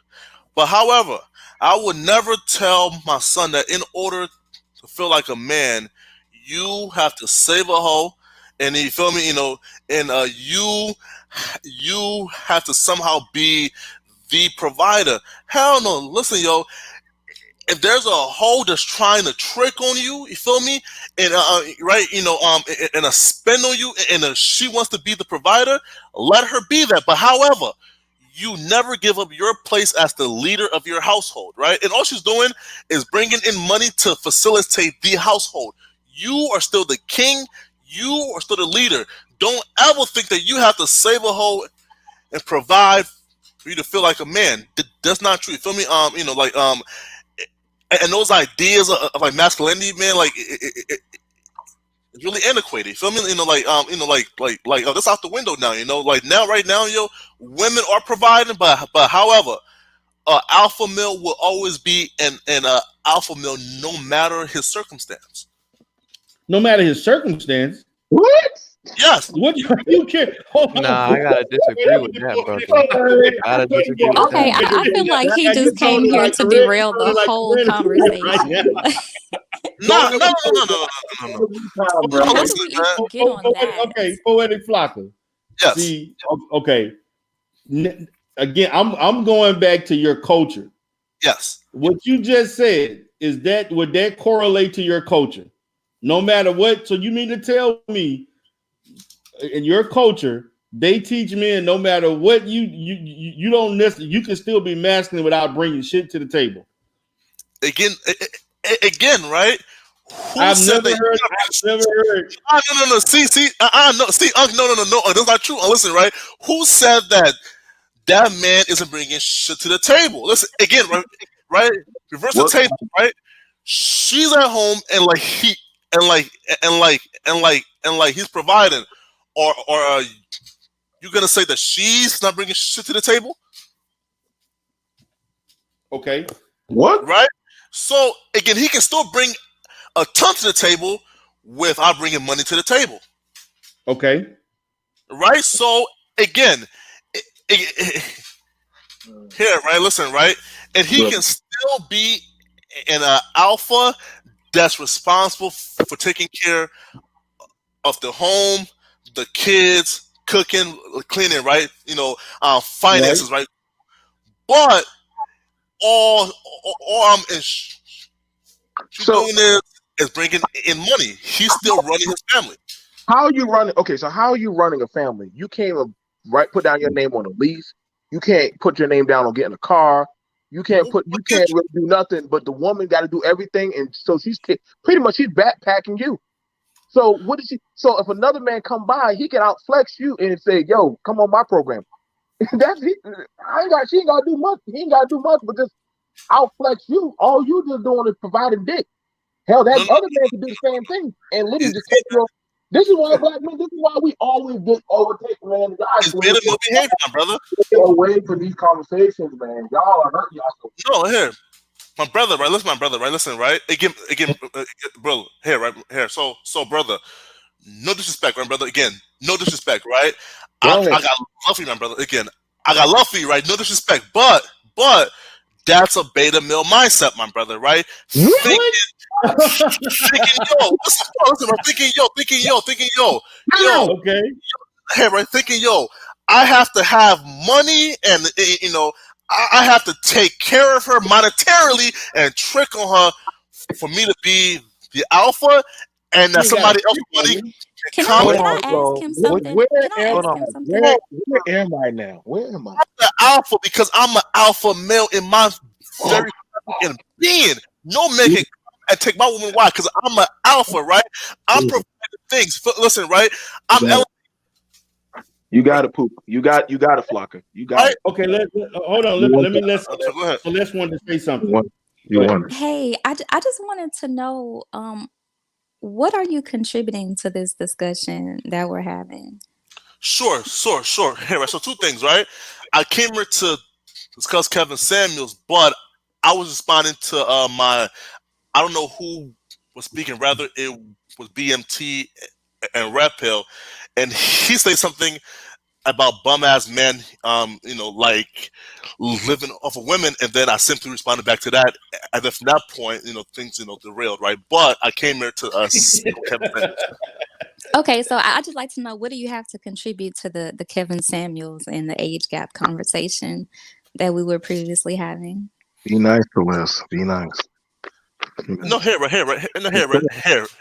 one thing is this, right? Right.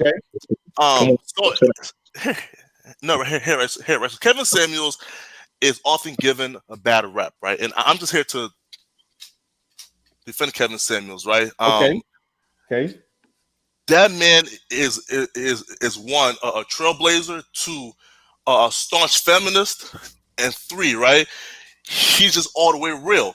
So for the last interview that went viral, right? Kevin Samuels spoke on high value men and low value women, right?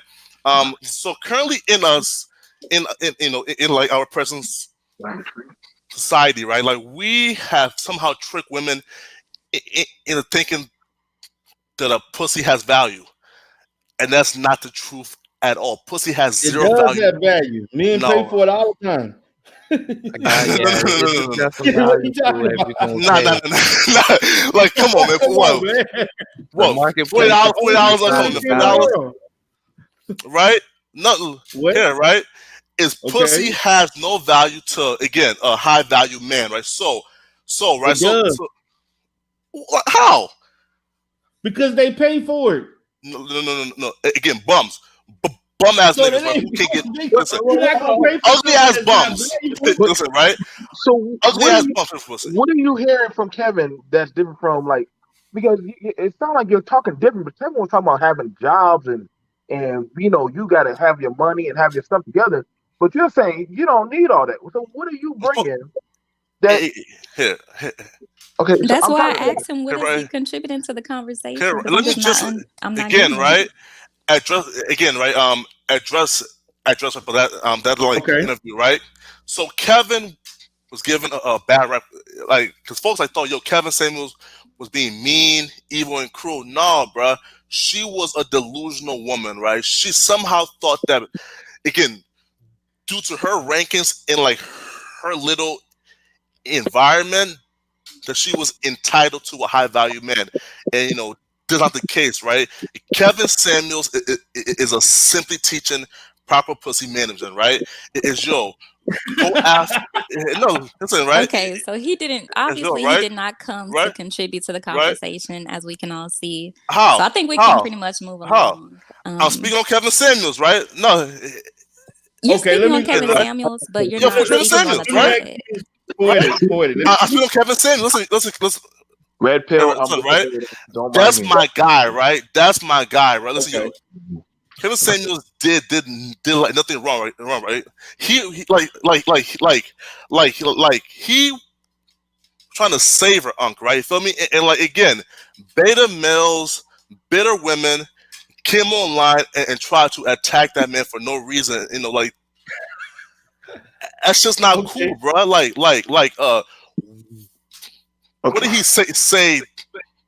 But do you was think wrong? that do you think your talking points push off as masculine? Like literally, you don't need to do this, you don't need to do that to prove that you're a man. But literally, that wouldn't that be contradictory in front of other men? Like, hey, you don't need a job, you don't need. You can stay at home and cook and clean, and you know what? You'll be taken just the same as a man that's out there working the 9 to 5, and he's more so the provider.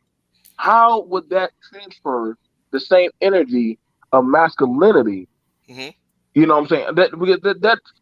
That's almost like the role. Or not saying that a dad can't be at home. I'm saying there are some fathers at home, but that literally is like you're switching the role reversal of a Pookie that stays at home and watches the kids and babysits while the girl goes out there and works at the call-in center and shit. And he drives her car and all that shit.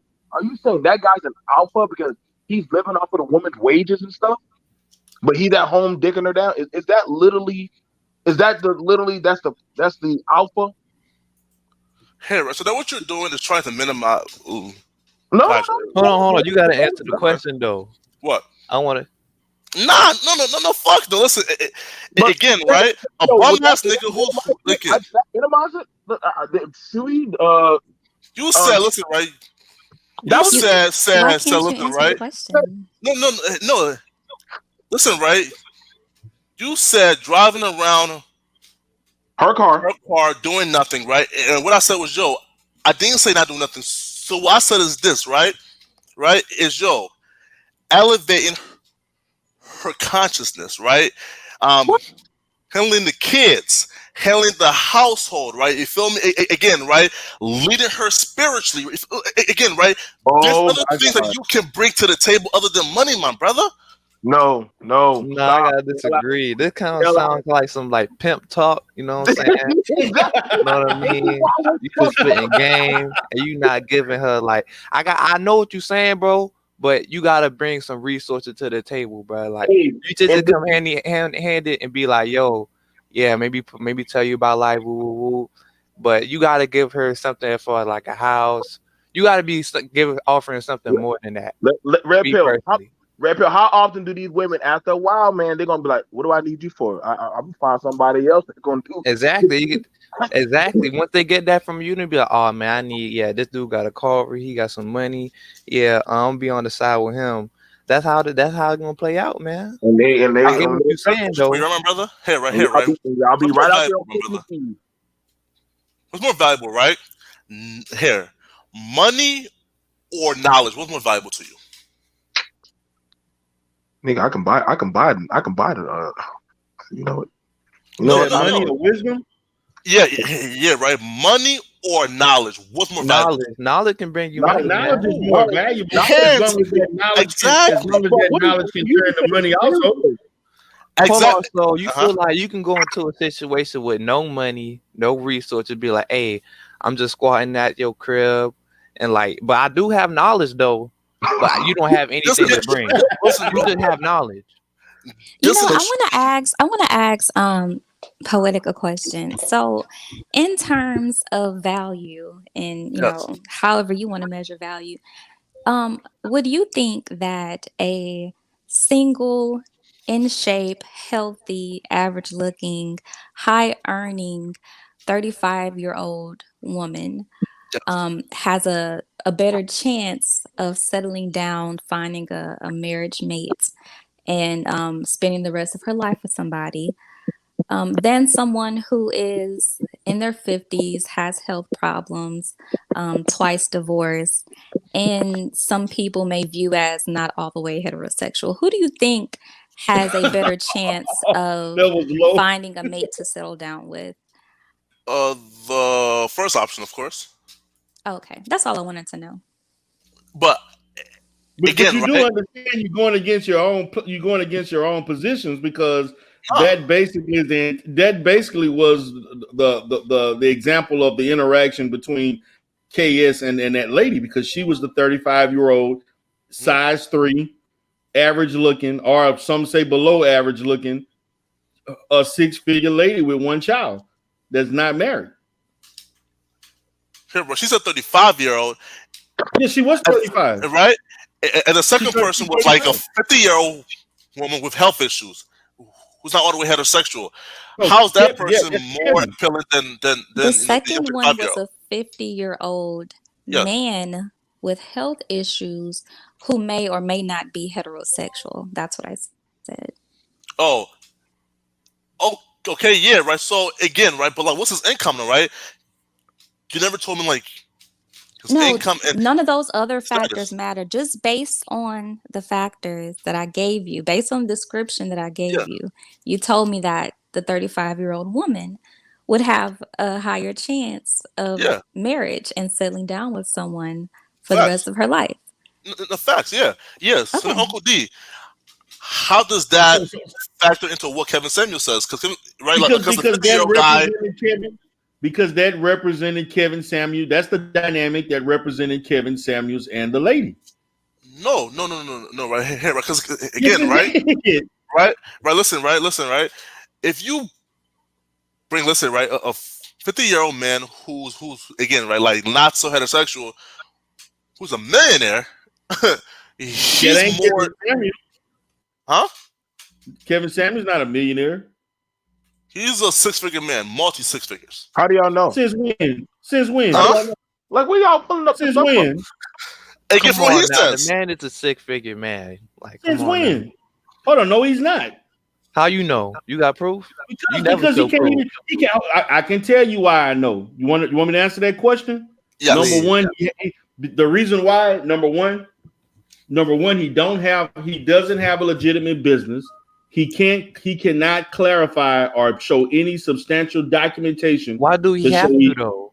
Yeah. Why does he have to? Because if you have a business, that's part of having a business. Hey, you do like A part of his business is showing him hold on, that he makes the kind of money that you think he makes. Hold on, wait a minute. Wait a minute. Let me finish, Red Pill.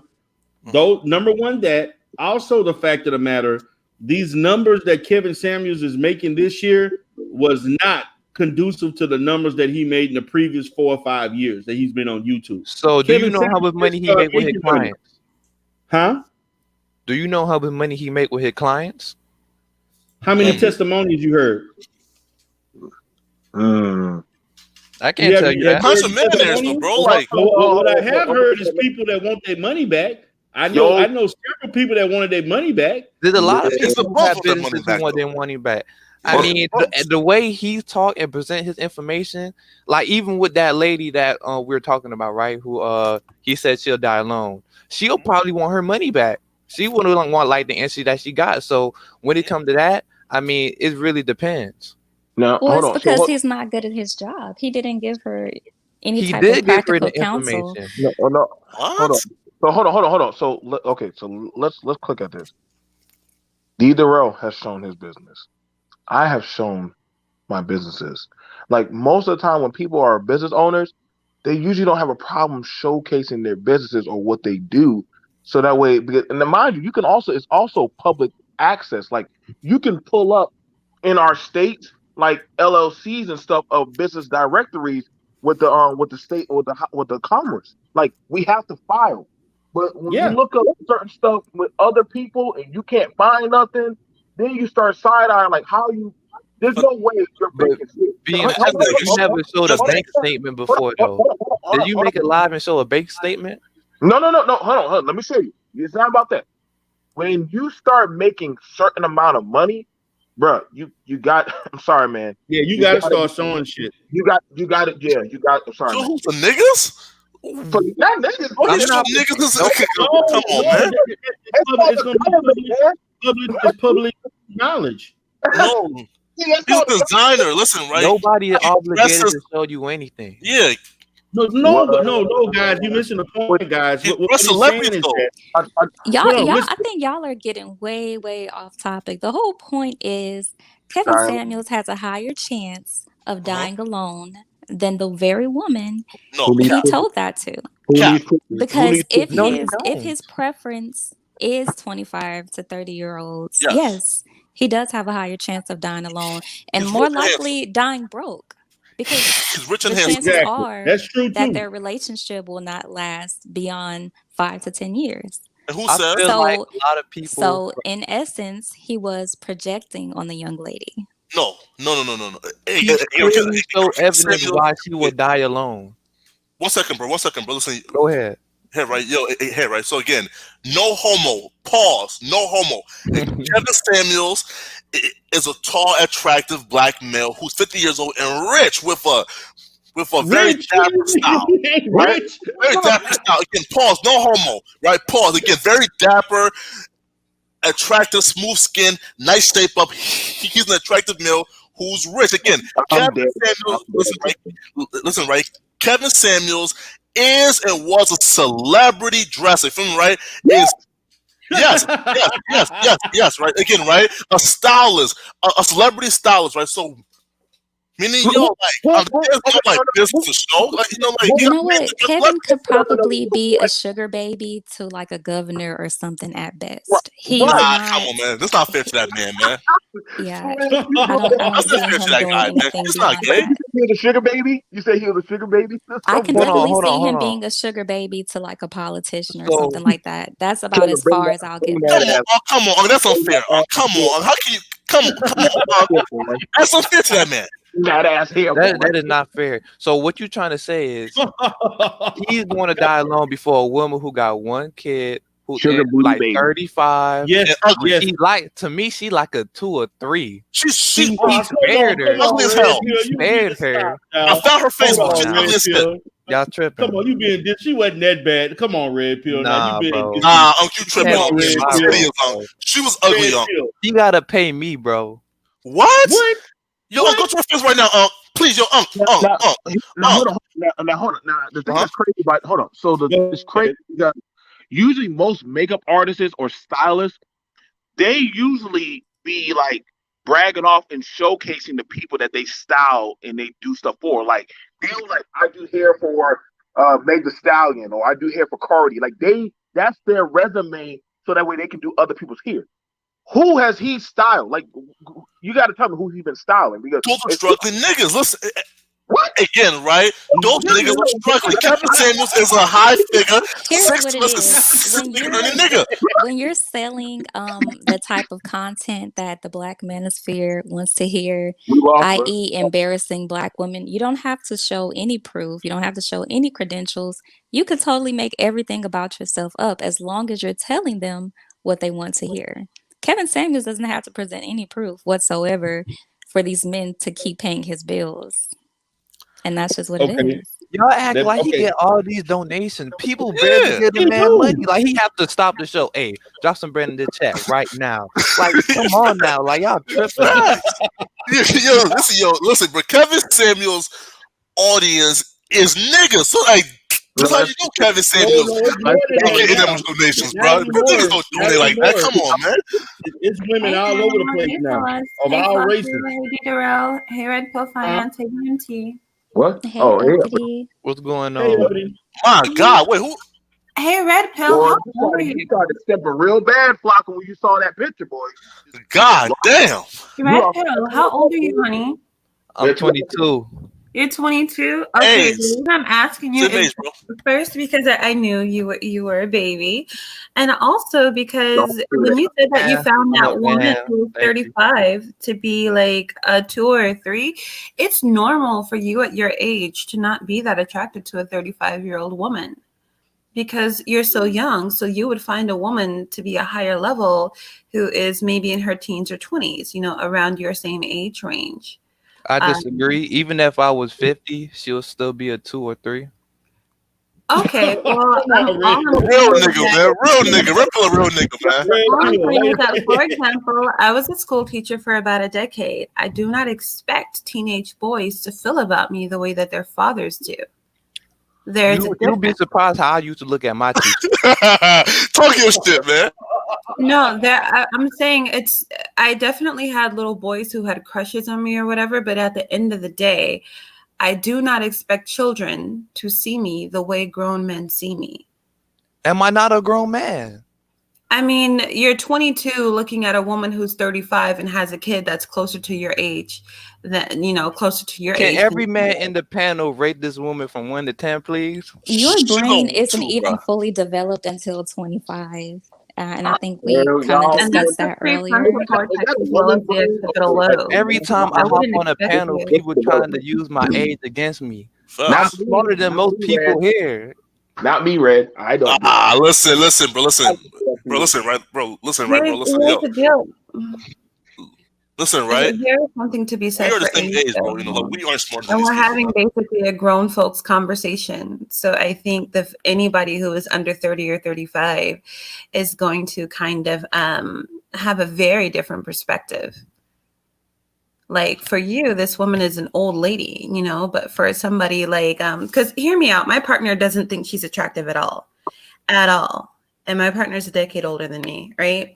So I feel you on that. But at the same time, somebody like D. Darrell and a lot of other men, including Jordan Harbinger, who's a millionaire, he said that she looks normal. Like she's like a 6, like slightly above average. And there's nothing wrong with looking average, but I'm just saying, like, I could tell, and some of the things that you were saying, like when you came up here talking about the 70-year-old being 70 with a 30-year-old, I'm like, okay, my baby's young, because this is not life. It's just not life. I mean, we saw that with Anna Nicole Smith and the white guy she was with, right? We saw that age gap. That's what that looks like. No, she was from Sugar Baby, the goddamn wife, and the family. I think the family got the money. She absolutely became a wife, but part of the reason she didn't inherit shit is because the family was like, she's not about to be a hoe taking granddad's money. Don't feed that hoe cheddar biscuits, granddad. Well, I mean, he was dead by that time, pretty much. Well, right, but I'm just saying, like, she couldn't get what she was looking for. But if you looked at the two of them just walking together, it was obvious what Anna Nicole was and what he was. She was a treat and he was a trick. And for a lot of high value men, that's a bad look. They don't want to look like that walking around with people. That's very true, Uppity. So here's the thing about it, and this is why I get confused about when people call in a man a trick. Like, there's the art of a man spending on a woman has been done since the dawn of time. It's called courting. It's called I like what I like, and I'm going to spend on what I like. It'd be no different if I want to spend on a car, a gun, games, food, clothes, whatever I want. It's I want it. to I'm the gonna spend father, money. even if it's called daddy, right? Now, the thing about it is, if I'm doggone making an environment for that femininity to doggone be in that femininity, then that's me providing. But if it's like, but it'll be different if all of a sudden the woman's like, well, baby, I got this and I got that, so you can stay in there. Like, I'm sorry, that man's not going to be looked at the same way. Like, well, yeah, like that's a baby boy, that's a Jody. The Jody, that's the Jody issue conundrum. Versus the man who doggone flex and saying, yo, this is my pad, my spot. I did X, Y, and Z. You know, if I want a shorty, I get a shorty. Like I got it. But I feel like that's a traditional mindset. But maybe I think different. So, but if you're an alpha, right, bro? Any woman. That's really Yo, can you explain paying a bride price? Cool. Yeah, right. Yeah, that's tricking. That's tricking. If you want to talk about tricking, I know people that pay like 30,000 bride price for a wife. Again, right? Again, right? Like all that is again, but the bride like price, right? Is simple. Yo, listen, right? The bride's parents pay. Listen, right?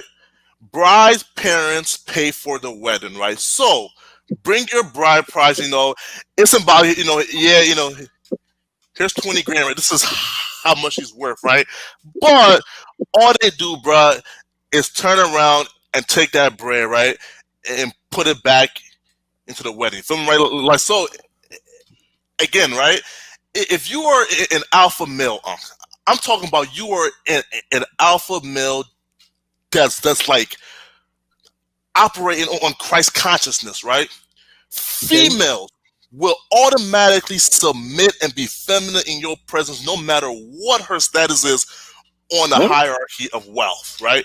You are an alpha male. You feel me? Like you breed masculinity, right? You can elevate her consciousness, right? Spiritually and everything, you know? So she wouldn't mind that you aren't bringing that in, right? She's still going to let you lead. Why?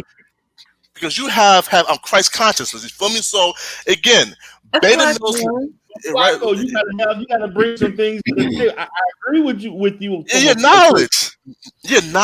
From an Islamic background, is not how much the woman is worth.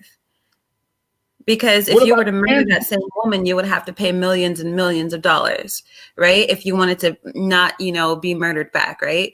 The bride price is the sacrifice that a man is willing to make to prove to the family that, yo, I'm willing to take your position, you know, the father's position as her protector and provider, her sole protector and provider, because she will have to yield to you before she yields to her father. If you and her father tell her, go left, and he says, go right, she will have to go left because you're the husband. So it is your sacrifice to prove to everybody that you are willing to be that man. It has nothing to do with how much the woman is worth. Like I said, coming from an Islamic background, because if you were to kill somebody, you'd have to pay like 100 camels. And 100 camels is like, you know, it's more than $1 million, more than 5 million. It's more than 7 million. So I just wanted to correct that, you know, because if it was really as an African, right? Again, right?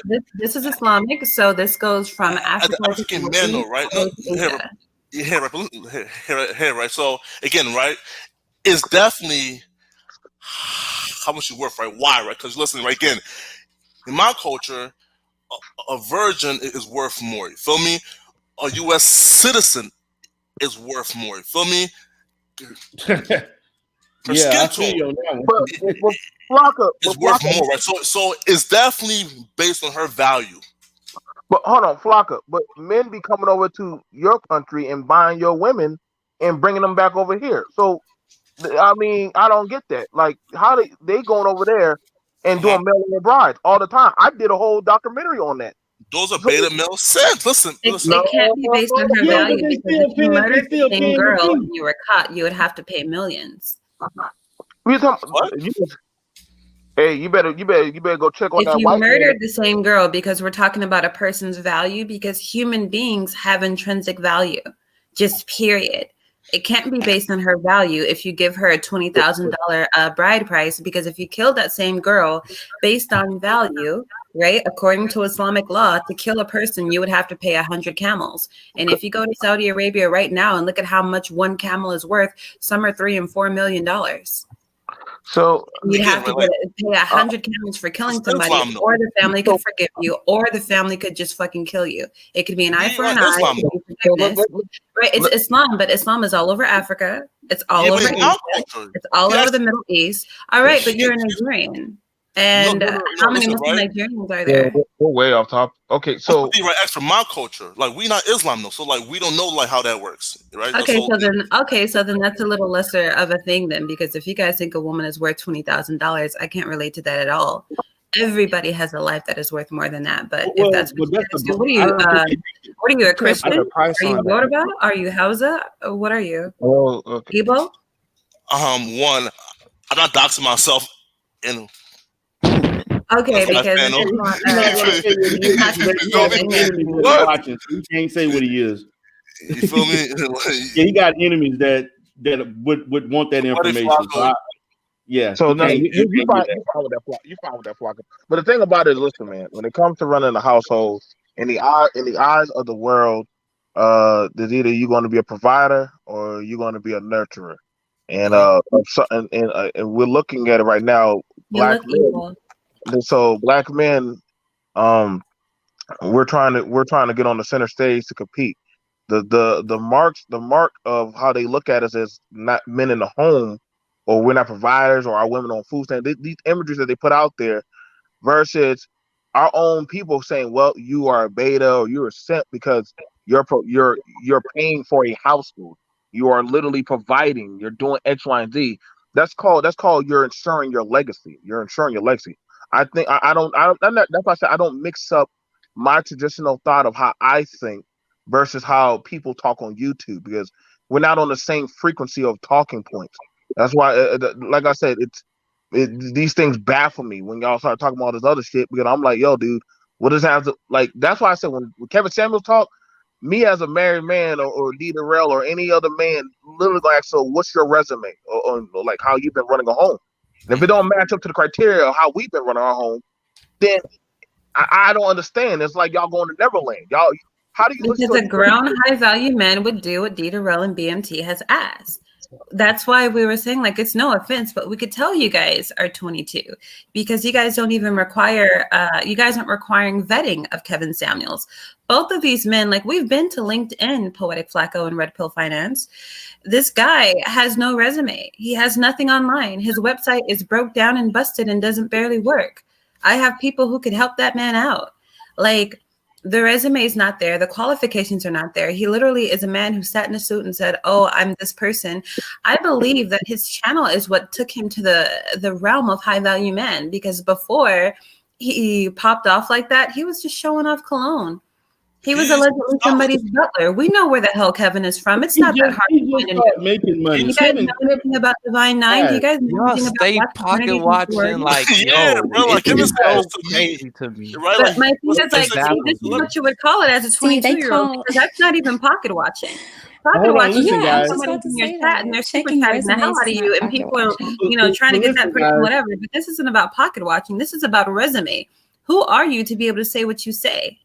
The guy has not shown years. Go to any job. The guy has not shown years of making the money that he just started making 6 months ago. Because he just got there. Kevin Samuels used to define high value man as $350,000 a year, and then he switched the definition to $10K a month because that's what he started getting, and he wanted to be in that number, like the Saints that go marching in. Oh, how I want to be in the number. Like I'm telling you guys. But is the informational factual though? Do it make sense to you?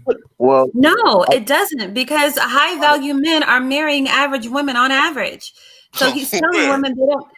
I shit and piss you not. High value men are marrying sixes. They're marrying 6, 7s, and 8s. What do y'all call? Babies might be 9s and 10s, but their wives no, because they need more character than that. No, The- no, no, no. They may have Women a sugar baby that's a 9 or 10, but they're not marrying Women them. get married, right? It's probably somebody like they already been with. They're probably like a 5 or a 6, right? These again, minors and ball players are good for 9s Even and when 10s. they get divorced, I mean, Kevin Samuels is telling people after age 25 you're in the danger zone. That makes no sense. That makes perfect sense. Okay, After Why doesn't it? for a No, it don't. 22-year-old, that makes perfect sense. Do But y'all- for So, men, Red Pill, how does it that make doesn't. perfect sense?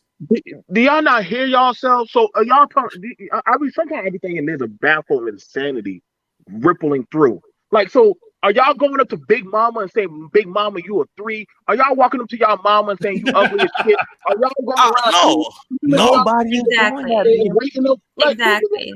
like Are y'all walking up to Big Mama and saying she's worthless now because she's 50? When in reality, all the cooking, all the cleaning, all the holidays, all the family gatherings, the glue of That's the a good family. woman, There's though. more That is work. a good woman. Listen, There's exactly, but that's the point. You But can't I just wouldn't throw a woman expect a away after 6-figure man to marry 25. my mama, though. I wouldn't expect a high-value 6-figure man, but to marry my mama right now as a 42-year-old woman. But here's the deal: Cooks and you clean. wouldn't do that as a 22-year-old boy. But a high-value man just might want to marry your mama. He might look at her and say, "That's the kind of woman I need for my empire." That is the difference. You Nah, don't I think don't so. think so, A man. high-value man might. let me address. Okay, so let me look at this shit. What do y'all? So what do y'all been called? So what do y'all say of y'all daddies? What is y'all dad then? What is My y'all? daddy, What's again, your right? What is he? My pops, right? Again, right? My pops wasn't a 6-figure high-value man So you think your dad has no value? No. Again, right? My father was not a high-value 6-figure man when he met my mother. Wait. Listen, right? When he met my mom, right? He was broke, homeless, not high value. They rose up together, and now Pops got something of substance. You feel me? So again, he took her from. So you saying so your dad's a beta? So your dad's a beta? He would be a simp. That doesn't make you a beta, though. How? Pops didn't have nothing though. Pops was homeless. Pops was homeless.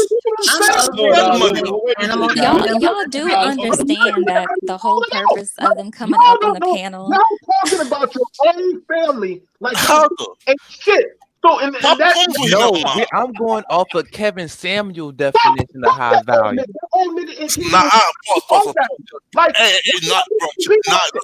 Kevin's the messiah to Sims, bro. Stop, yo. Kevin is not a fuck nigga, man. Listen, yo. Right? Listen. Y'all be putting dirt on this man's name, man. Y'all gotta respect this So man. what would your daddy be? Your daddy was broke and poor, but he rose up with your mama. So what would you? Dude, hold on. But is he a high value Red Pill man? Though, Finance. at So that point in if time? your mom called into the Kevin Samuel show and he called her a bitch and a broad, would you have smoke or not? Yes, because again, it's my mother, right? Well, listen, Right, it's your mother. I won't So lie. I understand that you don't feel about all women the way that you feel about your mother. I won't but say he's wrong though. You won't say he's wrong if he right? calls your mom a bitch or a broad. I You won't don't think say that's he's wrong, right? All I'll say was, yo, I personally feel some way. Why? Because it's my mama.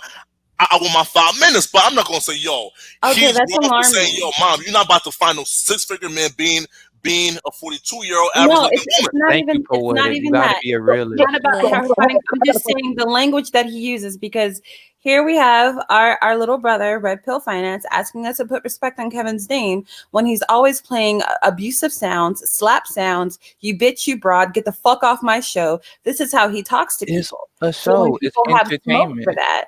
I mean, But it's okay, an age it's, though, right? okay, it's entertainment. And they don't it's have to part of call entertainment, in. but it's Don't still call Kevin because in. it's not Don't just. watch I the don't, show. honey, I don't call in, and I never will, and I have been asked literally by half a Yeah, dozen they people to asking call you now in, to and I call will in. not. I I've ain't been gonna being lie, asked for man. months because I don't agree with the way that he talks to people. And we can say that it's entertainment, but we've seen Kevin Samuels reviews offline, and he really treats people like that in real life, men and women. We've seen the male reviews who paid for his time and the things that he said to them and the things that he did to them. This is just an all-around nasty person. It's not just entertainment. It's not like he turns off the show like Simon Cowell and becomes this loving, affectionate guy like a Simon Cowell. Like no, he really is that human being. So He's honest. So hold on. So why ain't Tyrese calling him? Why ain't any of these? Why ain't Future calling? Why ain't none of these 6 They are already high No value celebrities men. are calling. Why He can't none- say why one none of celebrity these- that They're he not wants in to these file spaces, because it's not BMT. What you Why expect? only the broke niggas and broke women of Negro Spear. Why are y'all Because Kevin is a high value man, and broke niggas want to know how can I be a high value man. So No. He ain't high He's not value. teaching Y'all- about hold on, like wait, He's not wait, teaching how to guys. be a high value man. Hold Learning on. how to be a high value man, calling women bitches and broads, and playing slap sounds. Hold on. You How just He's how been is honest. Kevin Samuel high value? The How thing is is, he the high underlying. value? Rich, tall, attractive black male. He's a high value man. So why How? he? Who said he Why was is he? Why is he attractive? not hanging Are with you that? Why attracted is he to not him? hanging with that? No, Why is come he not on, hanging bro. with it? Come on. No, Hell no, no. Listen, yo, he again, must right? be attracted to him because So, no Oh, come woman on, man. How can you Who come said in he like was that? Come on. attractive? y'all close now. Hold on. So My you thing tell me, is, why is he not hanging with his people? But see, when I moved up, I hang around people of my He's ilk. the Messiah trying to save the broke niggas. So he's your Messiah. He's your Messiah, not No, mine. the broke niggas. So he's the Messiah to y'all broke niggas. No, I see. I find it so Come on, telling that come women on, bro. don't think anything of Nigga. Kevin Samuels. Men like Darren Marion don't think anything of Kevin Samuels. Every high value man that I can point you to on YouTube doesn't think anything of Kevin Samuels. Every six figure, I can prove it. I have the businesses, I have the licenses, I have the LLCs, I have the awards. Every high value man that I can think of and point you to on YouTube in real time thinks zip zilch zero of Kevin Samuels. Whereas Jordan when you're not, He's look a up simp. to him. oh, so you talking about what's that dude name? Jordan Harbinger. He's a simp. Oh, He's Right, not so- a simp. He's married. He's a simp. He's Come not on, a bro. simp.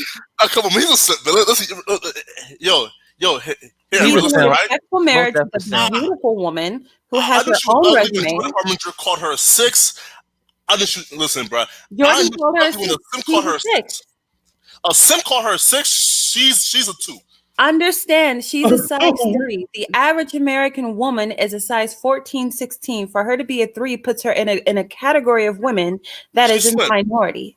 She's slim, yes. Slim. that is yes. undesired though. Who want a size 12 woman? Though? Face is busted. Like what? I What love the that you just said who wants a size 12 woman, because the woman in the picture on my profile is me, and that's a 14. Again, I can't see. I can't see Bottom everything half, though but right top now. half It is depends. It depends Yeah, on the well, I length have and an all that. Instagram, and you can Now go it look, and all of that is a depends. 200-pound woman, uppity unicorn Can y'all see on it, please? Instagram. Go look. Okay, yes. Listen, let me go ahead and investigate for all the real niggas wondering. Let me go ahead and Poetic Flacco. investigate. Really? So know, let's, for all can the you real niggas talk to us? Can you Yeah, shed some I light mean, on I that? just want to say at the end of the day, Kevin Samuels is gonna die alone. And that's really all that He is to will. it, because He's every more likely single to die woman alone who than I he's showed his thinking. pictures Amazing. to finds him That's a unattractive. 250-pound woman. They Okay, find they Amazing. find him to I have ain't gonna lie, a you right though. that's You looking right though. You know what I'm 250-pound saying?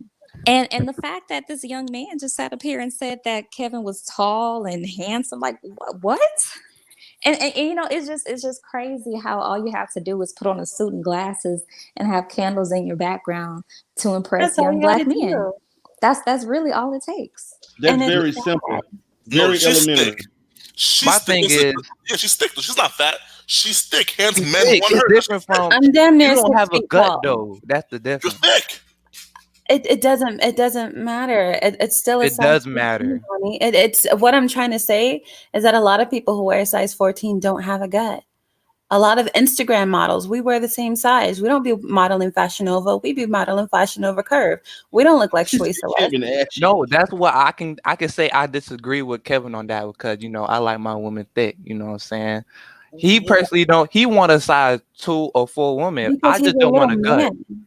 How Nah, big are you, baby? What? How much are you tall? Are you 6 foot? Yeah, I'm like nah. 6'2", 6'4", You're 6'3", 6'2", 6'4". That, I mean, like that makes sense to me, 190. that you wouldn't want a small woman. But Kevin is a little bitty man. No, he said he's 6 feet. He Yeah, said but he like 6'4". Yeah, Kevin tall. Kevin like 6'4", I think. Yeah, but again, right? Listen, right? He Kevin said he out. was 180. Yeah, that's I mean, about my weight let's as be well. honest. Let's He's be honest. Every Skeletor. man in the manosphere is 6 feet and above, and he makes 6 figures. Everybody Every in the last one of manosphere them. makes that claim. So that's not something extraordinary. No, Kevin meant listen, 5'1" and 200 pounds is like out of control. 6 feet, 200, sexy, voluptuous, nice. That's come on, bro. Of course, every man like wants that, right? But Kevin he meant would, 5'1", 200. You were outrageous. Okay, let me ask this question. Let's get back to this. I want everybody to give me their own perspective based on where Kevin Samuels is in his life. What do you think is the probability of him dying alone? I'm gonna start with Red Pill Man. The chances of him dying alone is none. I don't see him dying alone at all. Any woman will want to have him. I don't see why. He have the money. He have like the image. There's no reason why. It just depends on if he want to or not.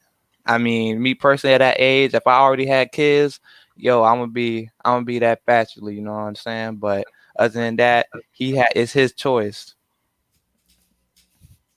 Okay, BMT. BMT. Okay, I'm gonna go to Sway. Look like he doing something. Yeah, I think his chances of dying alone are pretty high, abnormally high. He's already in his 50s. He has 2 failed marriages, which I don't know what age he was when these marriages occurred, but I mean, if he wasn't agreeable as a young man, more than likely he's going to be even less agreeable as an older man, especially given, the health problems that he's experienced already.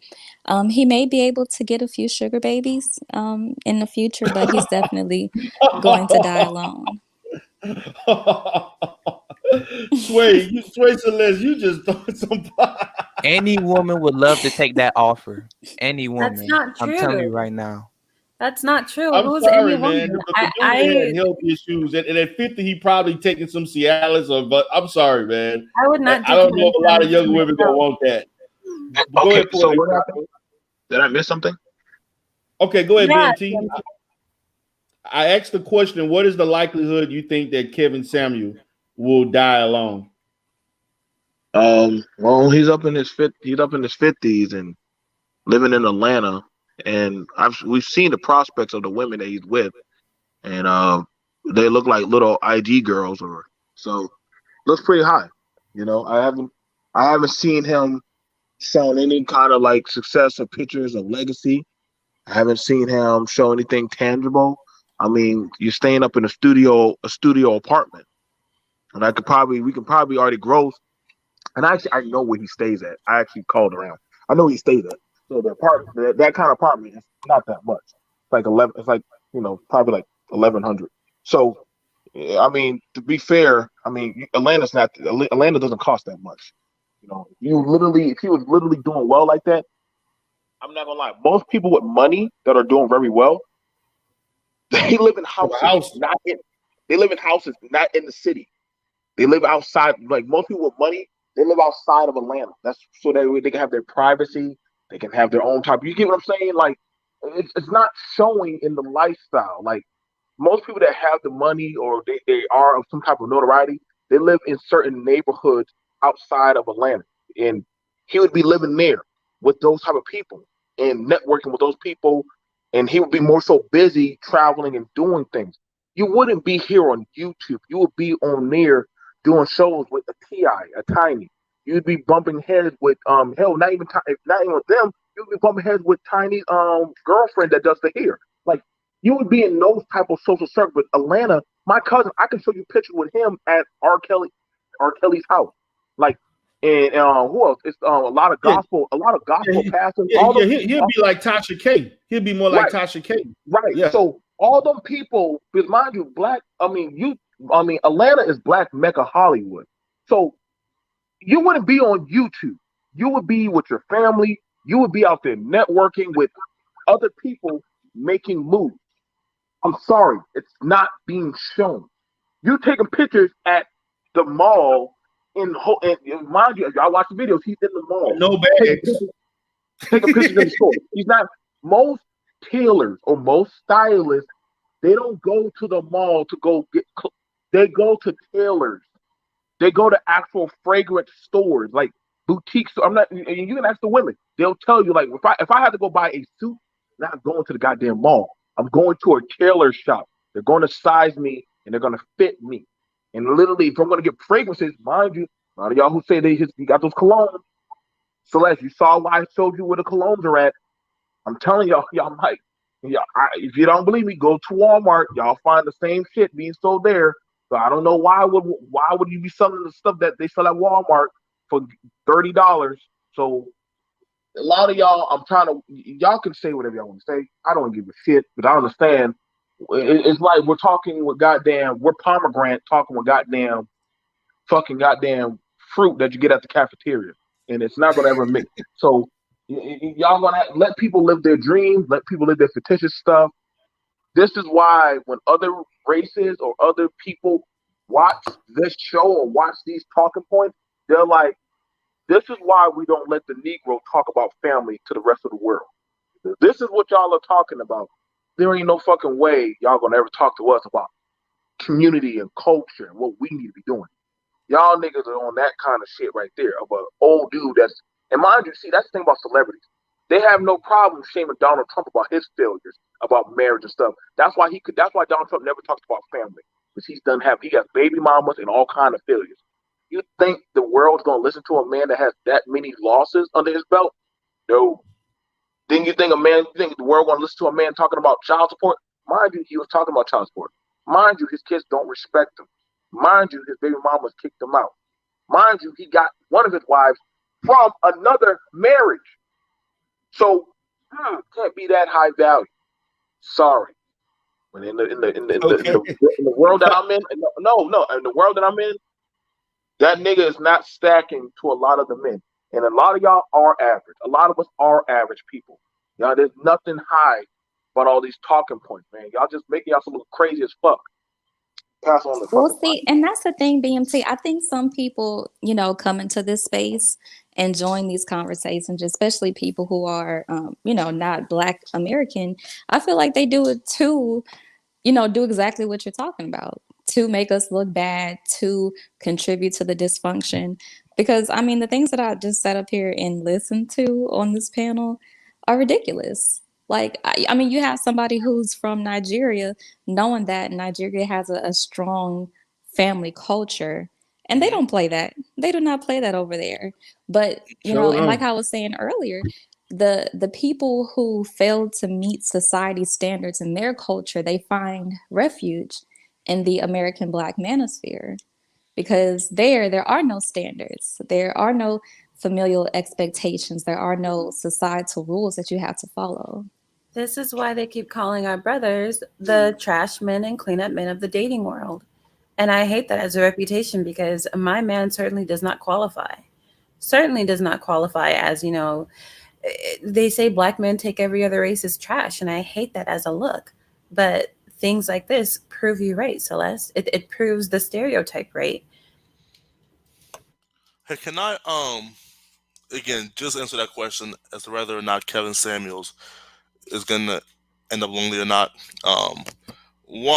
So Kevin Samuels is, again, I've been following Kevin Samuels for about, I'll say, a year and so. So it's like since he did like a video on his $20,000 just again boot collection, right? Just off his boots was $20K. So I found him on like that video there, right?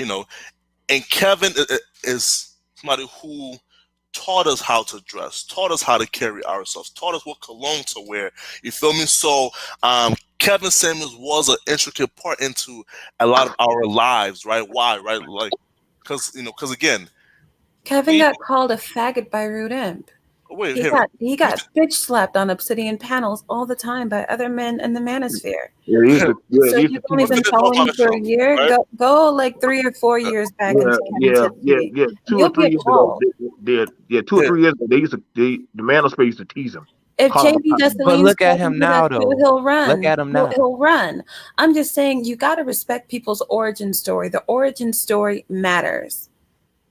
You got to know where people are coming from. You got to know their context. Yeah. So when you're talking about he taught us this, this, and this, all he knows how to do is dress and wear fragrance. I heard he was a butler. Let me respond to right. There's nothing wrong with being a butler. There's nothing wrong with working in retail. But at the end of the day, it's just like there's a lot of fraudulent fluff. We got so mad at the B1 Network for being frauds, but for some reason, for Kevin to be a fraud, it's okay with us. Why? How is he a You fraud know though? why it's okay? Oh Because my he God. bashes and embarrasses Black women. I And feel If that, like y'all anything calling else, that is the Pinchot. key. As long as you He hurt shit on some Black women, you're feelings. okay. honey, he could wear Okay. a That's the whole kind of vibe I'm dress. getting It's right now. everybody's bag. I Any can't wait until what's that actor's name? That black guy who Billy wears Porter. dresses. Yeah, I he's can't the wait next until Billy Kevin Porter. comes out like Billy Porter, and then to listen to you guys talk about him Well, teaching us how to here's the thing. dress. Here's the thing about it, Red. Here's the thing about it. Okay, Red, you always come to my show, and one of the things I like to see receipts and stuff, so that way y'all can go check for yourself. Now, one of the biggest things that can you not say in the Black community, one of the biggest things that we've been having is people been false claiming or false repping, right? But they haven't been showing the proof. Would that not be a false flag? Preach, BMT. Would that not be a false I flag? can agree Preaching with right that. now. I can agree with that. Around Come the on, Over app, and come over on it's a now. again. Negro That's power. But I what don't think This that is was like same with just think Kevin about, Samuels though. how long we've been running up in churches or listening to politicians, and we never see the receipts, but we just keep on going with the program. Hell, we y'all. keep So running now all of into a sudden, people y'all without like track y'all. So records and now all boosting of a their sudden butt. y'all saying now we don't care about the facts now. And then we Now shit we on the don't. D Durrells. Yeah, We're but mad because D Durrell will show us 3 different buildings that he works in. We're mad because he'll show us the balcony that overlooks the lake. We're mad because he's got 2 different master's bedrooms and drives a whole black Escalade and another white Escalade. And all he's doing, he's not trying to show off. He's showing you like, yo, I really am this person. I got real receipts. This is my real life. I don't got a baby mama. I ain't never been divorced. All my kids is from one woman. And why is it D Durrell is the guy who needs to be telling you guys how to be, not no Kevin Samuels, not no What twice is wrong with divorced. having failure though? That's the thing. There's nothing wrong with having failure, but he's not speaking from a point. Look, I've had failure, but at the same time, I'm also with a high value man. At the end of the day, I have more right over this conversation than Kevin Samuels has. D Durrell, who's been a high value man for more than a decade, has more right over this conversation than Kevin Samuels. Kevin's got swag, he's got charisma, he's fun to watch. He's an entertaining guy. Not fun for me to watch, but I get him as a genre. But that's it. It's smoke and mirrors. It's like Hollywood. And Okay, it's so sad that my African question Americans is though, don't take that so seriously. When you have a D Durrell in your midst, you have him like your picture is sitting right next to his. Everything he is, he can show you how to be. Everything he is in a noble way. And I'll tell you something about women. Women can put up with a man being fat, having titties, being shorter than her, being less attractive. What a woman cannot put up with is bad smells and bad manners. So I'm telling you, with Kevin Samuels being as mean as he is, he can't get a woman to fall in love. Okay, He can't get a woman to die for him.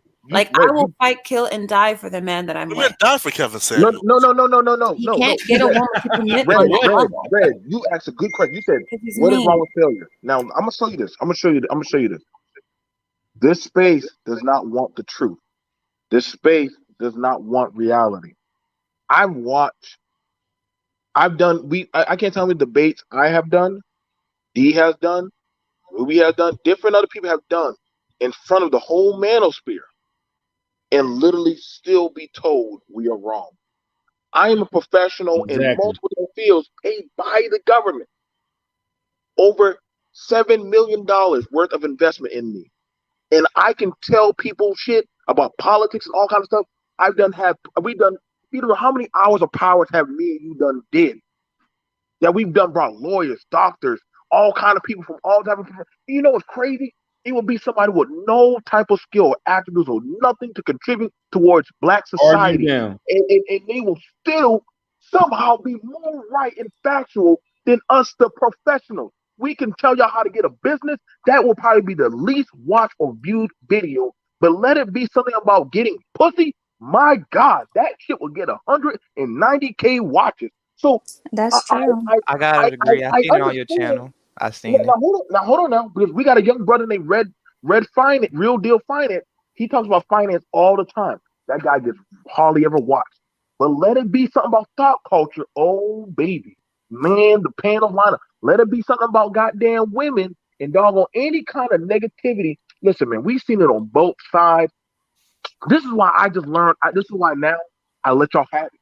I let y'all live in Neverland, live in bliss. Because honestly, I get it. It is what it is. Listen, there's nothing wrong with it. But men, yes, you will taste failure. Yes, you will fall and bust your ass. Same thing with women. But when you have the adults trying to tell the young men and women, wake the fuck up, and y'all are in y'all 30s and 40s, and y'all still trying to live the goddamn disco dream, after a while, we just gotta let you fall. We just gotta let y'all go. That's why I can't wait to 2021. Because everything's gonna be coming to fucking life. Even O'Shea out of his own damn mouth said, I don't want no shit to do with y'all. A lot of people just have y'all not know people are backing away from this space? Literally, they're learning this shit is not logical. It's not healthy. Like y'all have yet shown me the man or woman that has literally have come out with a successful home from this space. You have I've seen more people lose their shit rather than gain shit in this space. So I'm trying to know, how are y'all where's the wins at? Where are the wins? Let me give my again, right? Uncle D asks, do you think Kevin Samuels is gonna die alone, right? So actually, like my success story ties into that, right? So please let me finish, right? So again, so Kevin Samuels, again, so I found Kevin Samuels my I would say my sophomore. Well, I was a tweener, so it was like my sophomore slash junior year, right, into college. So and that man like taught me coming out of college how to be a success story, how to carry yourselves, right, in the real world, how to dress, how to smell. So Kevin Samuels have had the most profound impact than any other Black life coach that I currently know. You feel me? Like Kevin Samuels has been that impactful. So again, right, like that's just like one like character testimony too. So he's rich, Black, handsome, well-mannered, smell good, and a smooth talker.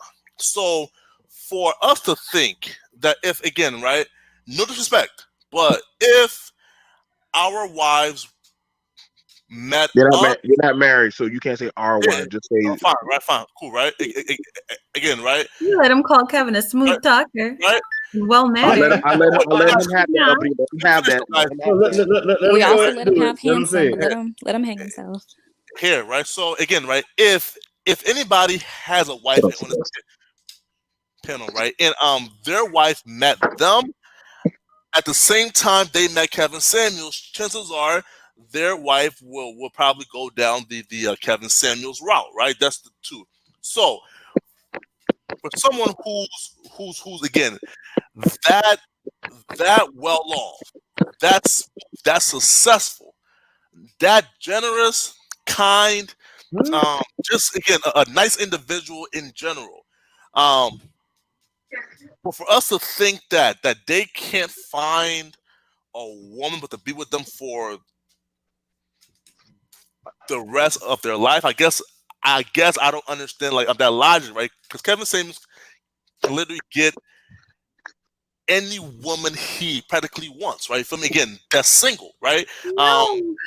Again, why didn't you go to your daddy? Why didn't you go to your father? Why did you go to you told him you chose a stranger to call him handsome and all this other shit and teach you how to smell over your dad? What? No, BMT. It's like, so you saying I can't learn from you? Yeah, like what? Yeah, like come on now. But hold on now, Red. Me and you talked about your same background. But yeah, Red, you know, I'm gonna ask you. I'm like, well, why didn't you go to your father? Do you have a father? You know, I'm gonna ask that kind of question about your home. Red, don't do that. But I get it. If you saying that, hey, this man would, if this is your life coach, then let it be your life coach. You know what? I apologize if he's leading you. Let me shut up. Y'all have again, right? My pops taught me how to be a man, right? Kevin Samuels taught me how to operate in America as a Black man. You feel me, right? Right. So again, right. So for example, right, like my dad came here.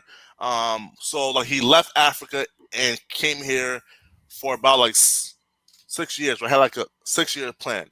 I'm gonna come here, move all of my kids here, go to school, and then go back to Africa after getting my degree. And that's what he did, right? So he don't know how to operate as a Black man in this country. So therefore, things that I can get from him, I got from Kevin Samuels. So I'm a success story, right? in my own right because of Kevin Samuels, right? So I don't Because think of Kevin Samuels. I think he's honest. Your dad made the ultimate sacrifice and got you here Yes. to where you have more opportunity. And how does that not that's like, you don't think that wouldn't hurt your father to say, listen, everything I did for you. I got you and Yes. your brothers and sisters here Mhm. to literally have more opportunities than me. Mhm. How is that not more higher of a value than this guy right here on YouTube? I would love. You know how many people would kill to have that kind of sacrifice? That's all America's been talking about. The man that would sacrifice everything so that way his kids would eat. Like My your dad father did. made me a man, Flacco, right? I would take your dad over Kevin any day. That's a more Of higher course, frequency listen. of sacrifice. Of course I will, right? But again, right? My father knows nothing about being a black man in America. You feel me, right? Why? Because we He's only a hear black man. no, but not in America though.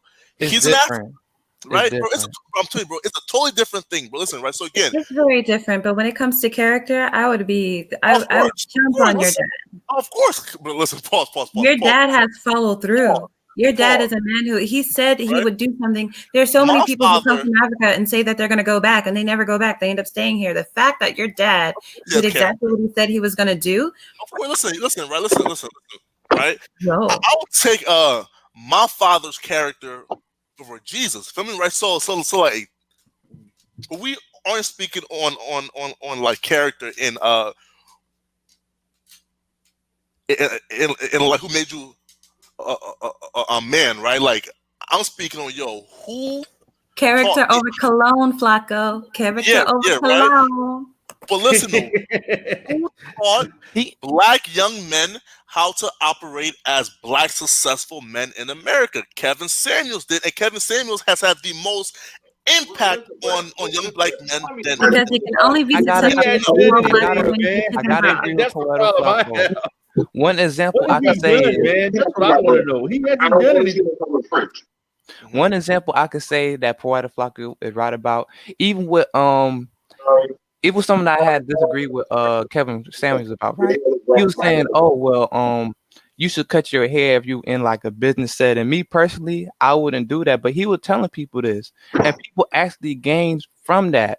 You can't, so we can't be here and be like he not giving out factual information that can be Did applied. you really need Kevin to tell you that, baby? Did you Some need Kevin people to tell don't you know about your though. hair? Some people don't know. Me personally, I don't. I still hold that I won't do that. But for some people, as applies to them. Oh, black women have been going through this for decades about our hair. These Negroes don't got fathers though. These Exactly. right? Like, And like listen, what they Flacco said, fathers- his father couldn't do that for him, so he got information elsewhere, and that's okay. You learn from different people. Okay, I got you. So let me go to K. Let me go to K coaching. What's up, K? Hi, Kay. Hey, what's up, man? How's everybody doing today? What's Good. What's good? going on, man? I'm doing well. Hey, Flacco, stop, please. Stop. Why? Damn. Look, listen, I'll be honest with you, right? I'm not going to be long. I called into Kevin Samuels' show a few months ago when he had the Lions Den. Really?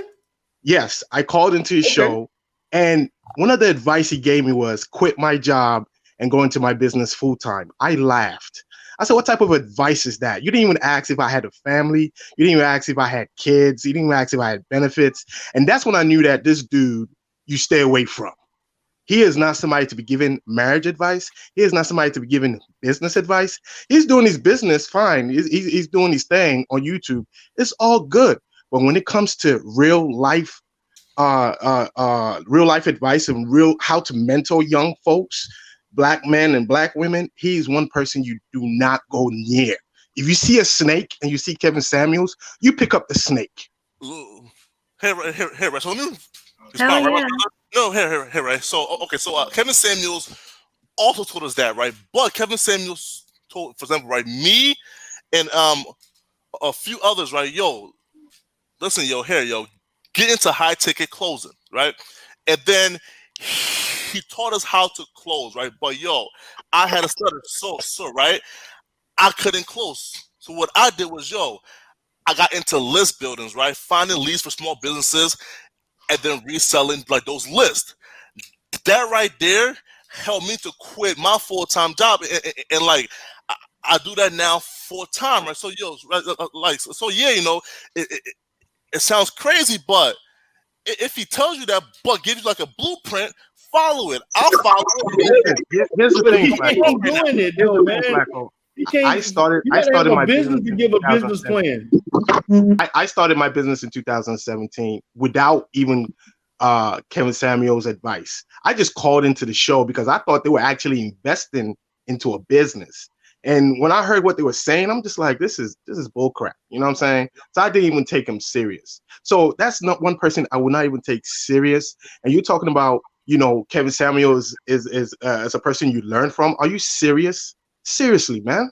There's other people out here who are actually impacting lives. Hold and you on, talking so about Kevin Samuel? My brother, So he's the reason why. Why? Listen, right? Listen, yo. come on, Flacco. Because of him, my brother. Listen, right?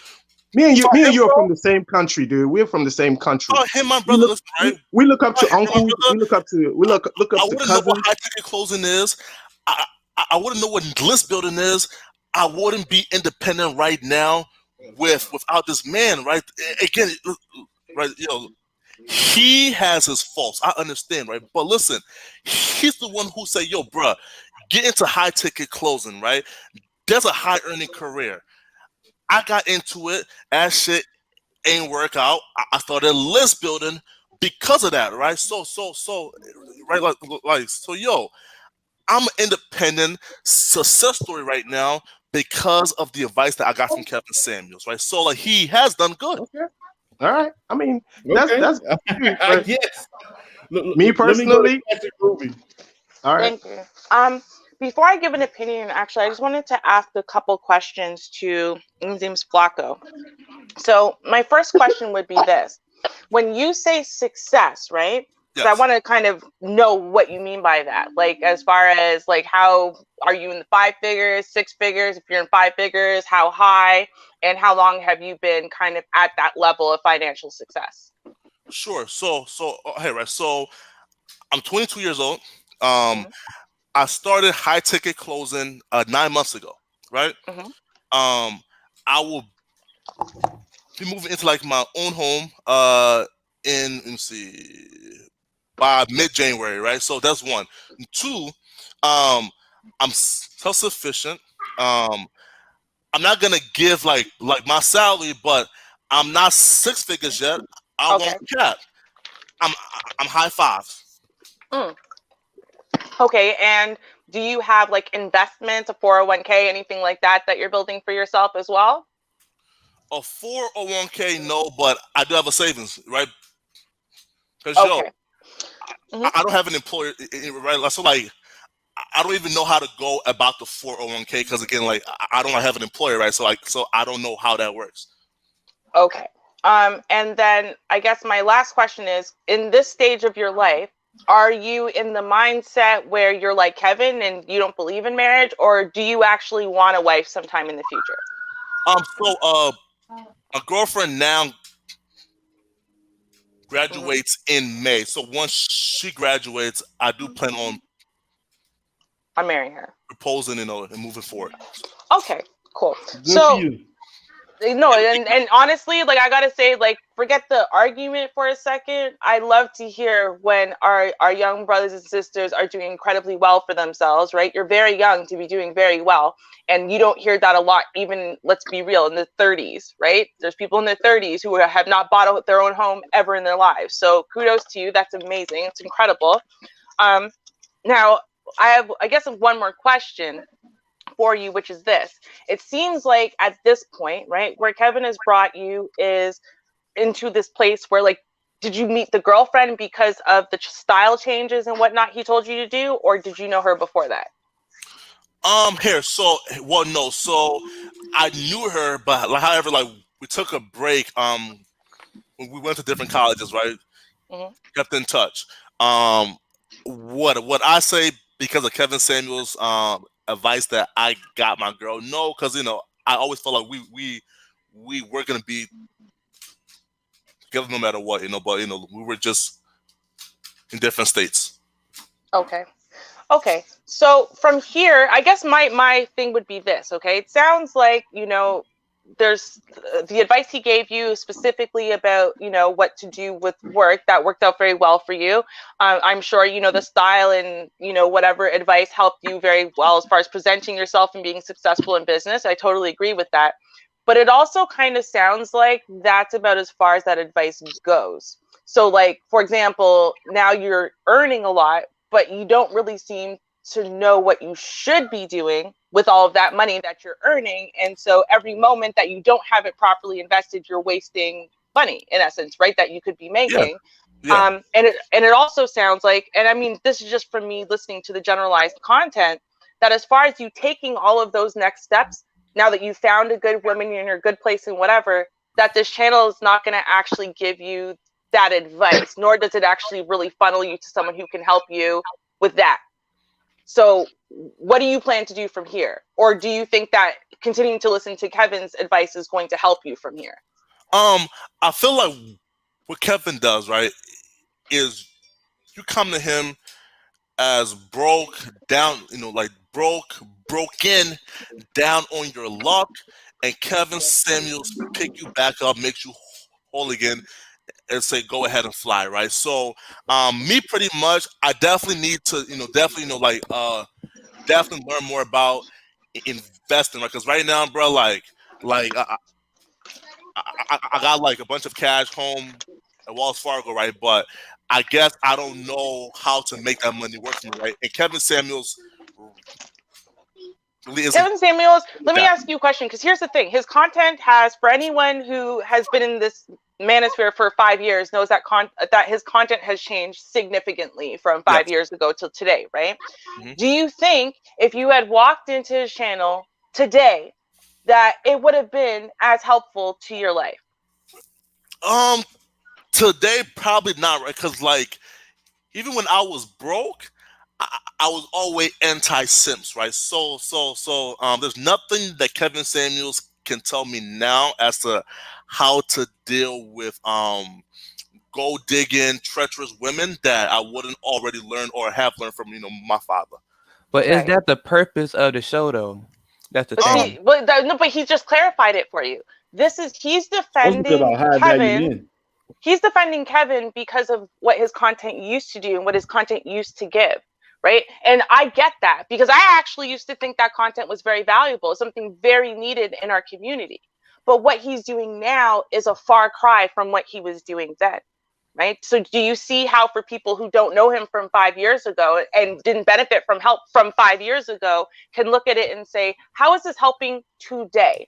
Right? Because these women who are calling in ostensibly for help, right? If he had given you the same advice that he gives them, right? Which is like, he makes a suggestion they don't quite understand. And when they don't understand it, then he just goes, well, you know what? Like, what if he said to you, you didn't understand, you wanted to ask another question. He said, you know what? I'm sick of you. You guys, you're just going to die dusty and broke forever. Get the hell off my phone, and hung up on you. How helpful would that have been as far as you changing and growing? Listen, right? If I would have, if Kevin would have been like speaking, right, and like I would have been like on my phone and saying, "But Kevin, I know how to get closing. But Kevin, I have a job right now. I can't do it. But Kevin, that's right." Like Kevin would say, "You know what, bro? Leave. Why? Right? Because you are not receptive to listening." She called in for already like predetermined thought of like what Kevin might say, right? And when Kevin, but all the women do that. Yeah, and that's why they get treated like that. But to be fair, though, she called in and her question was, when is the right time to tell a man that you're dating that you have a business? That was actually her question, if anyone remembers, right? Because I went and watched the whole call. So that was actually her question. Everything that they talked about was not that question. Right. And so it's one thing, and I get that, right? There's other things that we need to address in our lives and whatever. But technically, she didn't call to get the answers that they ended up delving down this rabbit hole. She called to ask that question, and she never got an answer to that question. Right. You know what his response was? What's your how do you rate yourself? That was that question. Why is he always ask that stupid ass question?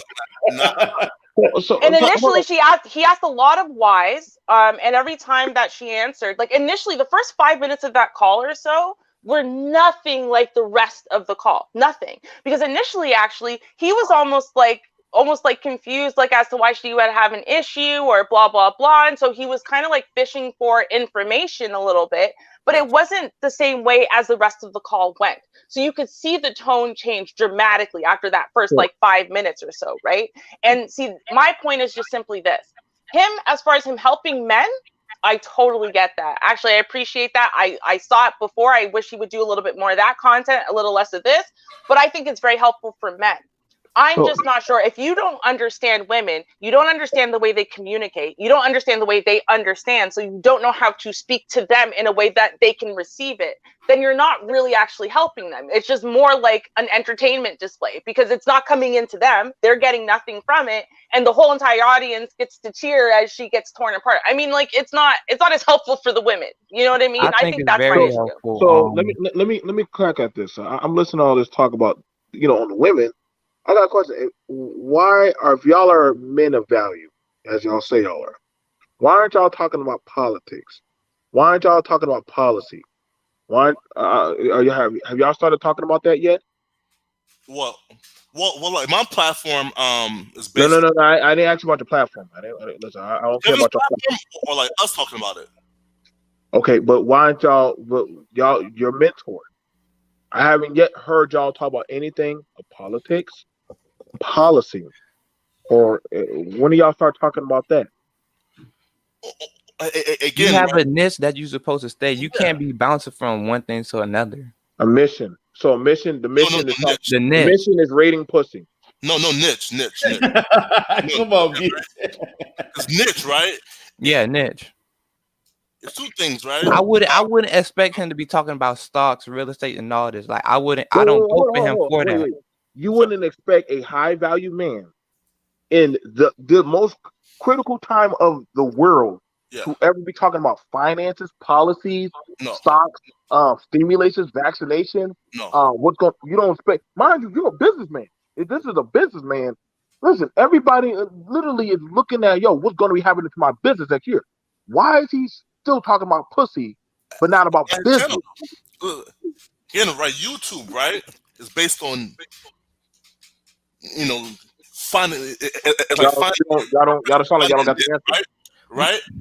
I'm sure if you knew Kevin Samuels in real life, I'm sure Kevin Samuels speak to his friends about that, right? Oh, however, his YouTube is simply for advice, self-learning, life coaching. Hold on now. So we just had it where people have called in about business, but he diverts over to sexuality. That's his content, though. No. That's exactly the problem, though. That's the problem. You are selling and marketing. You are a businessman. That is your marketing brand. I am a businessman. I am a six-figure businessman. Most successful businessmen, they talk about business because that's their business. What about all the other dating coaches then? What about everybody else? No, they're terrible too. Another day, man. No, because y'all want to say, he's not talking about business, but not stocks though. Kevin saying content is not stocks or politics. Exactly, that's not his content. I don't vote for him for that. See, no, but hold on. See, this is my whole point though. Everyone who supports Kevin is illustrating the point I'm trying to make, which is this, right?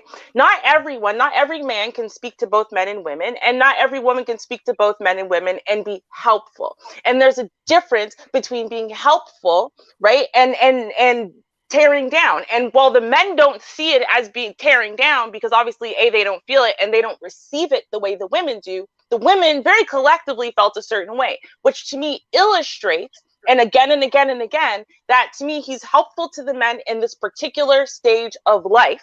Okay, when they're single, when they're trying to build themselves up from, low or nothing, or, they're starting to get up there and they're single, he's very helpful for that specific group of the community. I don't think he's helpful for the women in the same area or even above that. I don't think that he should really be trying to help women because I don't think it works. Losing weight is not helping the community. No, it's not helping the community. So let me hit at some more stuff. Y'all going to step into my field, man. This is crazy. So when does Kevin start having people that are family orientated on his channel. Let me. It's not his content. Probably never. Hold on. Whoa. Actually, Exactly. he said he was all for family. Now I did a whole panel, right? Remember that, D? You remember that, Ruby? When I did a whole panel with men, of family men that were owners and earners, we all were coming on the panels and talking. I was on there. Now, why would Kevin not want to put himself around the same ilk to show the difference? But he's teaching y'all how men should be, because mostly men of families, we kind of operate around each other because that's how business, maneuvers around. Why would he not be doing that on his panel? He did say he planned on profiling women who will get married, who have like working relationships. So I mean, how does a man? Hold on. I feel like I feel the whole Negro spirit coming. How does a man? Okay, so wait. How does a man know how to do? Hold on. I've never seen. How is a man teaching a woman how to get a man? Explain that to me. She wants men like him. And no. How you said what I'm saying? How is a man a six-figure man, a high-value man? No, but hold on. But it's not. Hold on. Let me explain why it's not possible, right? It's the same reason why a woman can't tell a man. Because the thing is, all women or all men can do is tell you the end result that they happen to want, the key features or highlights that stand out in their minds that they want. But they cannot tell a woman how to actually even achieve that. They can't tell a woman all of the other millions of stuff that goes behind that. And they can't tell a woman all of the stuff that the man isn't screaming out loud about. But trust me, he'll miss it if it's gone, right? That's something that a woman needs to teach a woman, and vice versa. A man needs to teach a man. That's why we talk about it all the time. A woman can't teach a boy how to become a man, just like a woman can't teach a boy how to be a man. A man can't teach a girl how to be a woman. That's what it is. How is a man? And that's Kevin Samuels is not teaching them how to be women. No. Listen, right? Kevin Samuels said, I'm a high-value man. I hang with other high-value men. I'm gonna show you what my friends and me out of women. Again, listen. Kevin Samuels is a high-value man himself, right? Listen, Kevin Samuels ain't no bum-ass motherfucker telling niggas how to pass money. So let me get this straight. Hang on. You saying something, Flocka? So if the woman were to call Kevin and say, Kevin, how do I please my man? How do I please him in the bedroom? Can Kevin teach that woman? Oh, thank you, Jesus. Can he teach that woman how to please her man? Can he teach her that? How does he know how to please a man? Can you please tell me that? How's he gonna teach? But Kevin Samuels have never said, "Yo, I can teach you how to please your man in bed." Kevin Samuels said, "Yo, I can teach you how to attract a six-figure man to you." And how does he know how to attract a man? Come on. Because Kevin Samuels is a six-figure man, and Kevin Samuels is telling her what him and again his friends look for. High-value six-figure men. What kind of friends do he have? What they're attracted to, and that's not 35-year-old baby mamas who are two with. Thank you, Flocka. Thank you, bro. Thank you. It's simple. Nobody wants that. Let me explain something real quick though, because here's the thing, right? Great. On the surface, a man can say, here are the 5 key points I'm looking at, right? But again, for a woman, that doesn't mean anything, because if you're not already those things, you don't know how to just automatically make them happen. If women knew how to automatically make these things happen so they could be perfectly attractive to the opposite sex, well, then they would just do them, right? So at the end of the day, that's why you do need a woman to say, okay, you need to achieve this. This is how women get to that place that men say they want, right? So you need the other factor. There's a whole thing missing where you can tell a bunch of women, oh, these are all the factors men are looking for. And then women are going to go, well, there are exceptions. Of course there are exceptions, right? She would love to be an exception. How does she get to be an exception? Well, A, you're not going to tell her, but even if you did, she still doesn't know how to get herself from where she is to that place where she's at exception level, right? And so the whole thing is you need a woman to tell a woman how to become a better woman, because men don't know how to tell a woman how to become that. The women today are not those kind of women. They don't have that information. Some do. A very small percentage, though. A very small percentage. That's subjective, though. No, but some do. Some women are happily married. Just said when he was here before, and all the women he have to deal with. I was not here when Mr. Research was here. Mr. No, Darrell, because you I'm have married. not been dating out here, man. It's hard, bro. It's hard. Right, because some you just people, 22 years old, man. You just got in the world. Ruby, Right. Ruby, Uppity, and Celeste. I'm going to teach y'all how to be a woman. Me, a man, I'm going to teach y'all how to be a real woman. But how though? Right. Listen, you're But see, Exactly. You see how the women got quiet? They're like, how the fuck is this man going to teach us how to be a woman? how are women going to teach? Can a woman teach y'all how to be a man? Well, Can your to be mama fair, teach we you how are to be a man? priority. Can that happen? Kevin doesn't try to teach Well, somebody. the manosphere listening to He Jeff pointing Ed. them to the right direction, and he also be telling them you need somebody to follow as well. He also asked that. Okay, so can your mama teach you anything? Or have we heard so much rhetoric constantly about the fact that young boys were growing up without fathers or male role models? And so even if they had a mama who tried, that it was not successful because ultimately they needed a man to model for them. There's Right? only so much she can do. Hold There's on, only hey, so much if she you- can do. if you- But Exactly. if you want me to debate Kevin, we can have a debate on who can keep a household. I bet y'all win that debate every time between me and Kevin. That nigga got 2 losses. I ain't got no loss. So yeah, we can have a debate. what's wrong with losing though? It happens. It happens. That's the And you problem learn with from it. it. Right? Kevin Samuels doesn't try to say, yo, hey, yo, let me teach you how to be a woman. No. All Come Kevin on, you said gotta debate me. is, yo, let me teach you how to dress. Here, right? Look, my mom can teach me how to attract a African woman who knows how to cook and is staunch in her traditions, right? Right. But Kevin Samuels is a high figure man with high value friends who make multiple millions, 6 figures, billions, right? So again, Kevin Samuels can teach you how to attract women. Why? Because he's that man, and he has friends around him who are that man. Kevin Samuels has never said, yo, let me teach you how to be a woman. No. Now Also, he don't go on and be like, But oh, that's my maybe whole teach you how to point. clean, maybe teach you how to be polite and all that. He don't do that. He just point him in that right direction. Get therapy, get right, get your weight right. Right. But see, the thing is, he says things that are so overly generalized and at the same time are so more to help the men and to illustrate things for the men that she really most of the women end up really being like a teaching aid for the men. So it's not really helping the women. It's there to help the men. And I don't have an issue with a man helping men and young men grow up and become something. I have no issue with that at all. I just have an issue with the phrasing that it's there to help the women because I don't think that it is, and I don't think that it really could be. That's really my issue. So me telling you to lose weight and get your attitude right is not helping you? No, because you know what? If a woman could just magically drop weight and be the perfect weight, she would.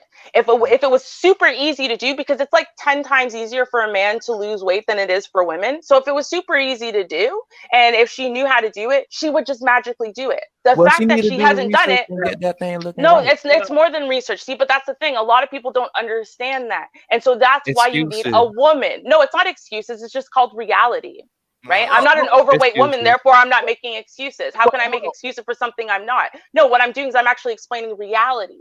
Right? It's just like it's not easy for a man to just make 6 figures one day. Women who talk about it like every man should just have 6 figures is being unreasonable, right? It's the same thing. Who here on the panel is in a household, in a committed household relationship? Let's all. D. Darrell, are you in a household? Yay. Celeste, are you in a household? Yeah. Ruby? Yes, sir. Uppity. We already know Uppity. She got her man. Red, are you in a household? Yep. Okay. So you got a household with your girl? Okay. Oh, no, I still live with my people. Oh, okay. So you don't have one. Okay, Flacco. I have my own crib, and she's here. Oh, so that means no. No. We're here all the time, right? Yeah, of course. It's like, listen, you can't move the goalpost. The answer is no. It's fine. No, hell no. If she's here, right? She's under his jurisdiction, so yeah, I mean. And she's here all the time, right? Again, right? But you don't live in a committed household together. And there is a difference. I mean, anyone who's gone from the point where you've never lived with someone and the first time you live with someone, you recognize that there is actually a big difference when someone actually lives with you, right? Not like when they're just always over like every day. There's a big difference, right? I mean, me and my husband were the same way. He was over every single day of the week for months before we actually moved in together. But it didn't actually, it's not like, oh, it made it suddenly so much easier. No, it's totally different. It's a different story. The environment changed when you committed to living together. That's just a function of just the day-to-day commitment of that. So, okay, guys, well, I'm gonna have to wrap it up, guys. Unfortunately, I definitely enjoyed you all, but I'm gonna start with Red Pill and go around to everybody so that we can give any last final thoughts. All right, I just want to say I really appreciate what Kevin Samuel doing right now. And like what he said, he's trying to kill the gender war. We don't have time for that. We have to come together as a collective and make our community better. Okay, appreciate it. BMT. Y'all need to leave y'all YouTube daddy. Let me turn off this. A man is cooking for his family. That's something he'll never know how to do. Y'all leave y'all YouTube daddy alone because he is leading y'all to hell. And y'all need to actually just go out, live your life. I agree. Read and actually go court and get a feel of your life. I listen. Doesn't hurt to go out for a coffee, to talk, and actually get an understanding of each other. Stop listening to just YouTube narrative and their dreams, because we see that they're leading y'all to hell and back. A lot of these people have agenda of just seeing y'all miserable. They like miserable people. They don't like winners because they can't tell a winner how to win a championship. That's why you don't see no men. That's why you don't see no people. Most people who are married don't take his ass serious. They don't, because they like, what the hell is this motherfucker talking about? Like, that's why I said the people who are on the panel that are in a relationship, we can't take them serious because he can't talk to us. He can't teach us. He can't sun us. But those who don't have what we got, he can sun them because they're easily fooled. That's why it's that church congregational shit. But don't worry, I'm gonna teach that when my channel get back up. Go on here. Celeste, all right, man. All right, Miss Shway Celeste. Oh, it's my turn. Okay. Yes, ma'am. Yeah. So I just wanted to say Kevin Samuels is more than likely going to die alone. He might have a sugar baby or two in the future, but as far as someone settling down with him, I mean, his attitude, it just doesn't, he's not compatible. He already has 2 failed marriages under his belt. Now, at best, I do see him being a sugar baby to a governor or maybe a congressman who's on the down low and hasn't come out the closet yet. But I mean, that's about as far as I'm going to aim for him. Stop coming on YouTube looking for a daddy, especially a daddy who hasn't been successful in what he's telling you to achieve. Only listen to people who are successful in what you're trying to achieve. Why would you say that, sis?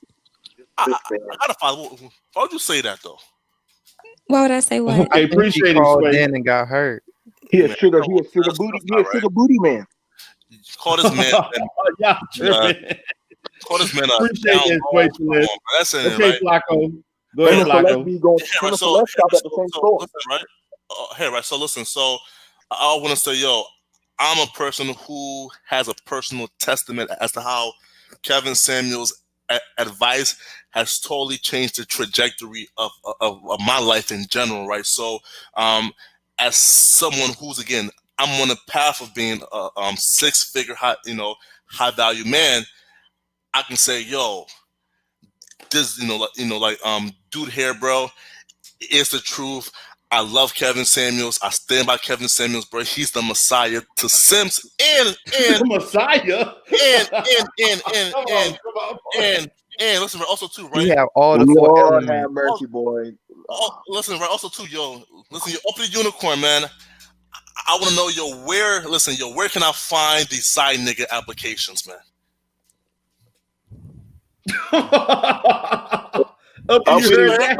Ruby, you have a Flocka. He wants to be y'all sugar baby. Y'all take care of him. No. No. Hey, yo. He said no. I haven't seen Ruby yet, man, but I seen Upper Unicorn's Instagram. Yo, I want to know Upper Unicorn. Where can I find the Well, site? why you were talking about simping and you Site, hey, pause. Damn. Man, I hope your girl not watching, bro. I don't know, bro. Pause, bro. Side niggas ain't no Sims, bro. Side niggas ain't no Sims, bro. Side niggas don't trick. Side niggas are winning, bro. Side niggas sling dick. We don't trick, my nigga. We ain't Sims, bro. That's it. So for me, we ain't Sims, but Yeah, damn boy. Yeah, damn the simping is strong. Hey, yo. Flocka, you sounding thirsty right now. Help him out. BMT, Help him out, Red. Help him out. BMT, listen, yo, bro, listen, listen, man. So for BMT in a Red Pill, listen, I value y'all, characters and voices, right? I also do live streams. We pull about, let's say, like 60 to like 70 people, right? I definitely want to know if I can have y'all on some time, man. I'll put my email in the private chat, man. Y'all definitely please hit me up. Especially you, Red Pill. Yeah, I actually seen you do a video with Whack 100. Yeah. For me? Yeah, I think it was you, right? Not Whack 100. No. Yeah, it was. Nah, it was a panel yesterday with Max. Yeah. Yep. For sure, bro. Drop your email, man. Anti-sim content, yo. So BMT, if you want to come on, yo, and school the young niggas, man, definitely school for me. I would love to sit down with y'all. Can I bring my therapist Ruby along? Because I need to have a therapist. Yeah, of I need course. to have my therapist. She actually works for us, so she really don't have a choice. So she can also. All right. Email, bro. All right, Poetic. What's your email, bro? Okay, I'm putting it back to it. All right, Uppity. Uppity, are you there? She must have went away for a second. Okay. I'm just go ahead to Ruby. Okay, Ruby. Okay. So in my opinion, what it comes down to is this. I do believe that there is a small segment of the population, right, of our community that does desperately need some of the, especially when it came to the, taking care of self and image and whatever. We desperately need that in this community. A lot of people don't understand that. And, when he was on that content, I heavily supported that because it's something that we need. And so as a result, I can see why there's a lot of people who are still heavily attached to that and thankful and grateful, because without Kevin, they probably wouldn't have gotten that exposure. I do think that is a world of difference away, though, from, again, where he's at now. And I do think that what needs to happen is women specifically, if the women stopped calling in, I would no longer, the show wouldn't even be on my radar. It wouldn't be on anyone's radar, really, except for the men who are being benefited or helped.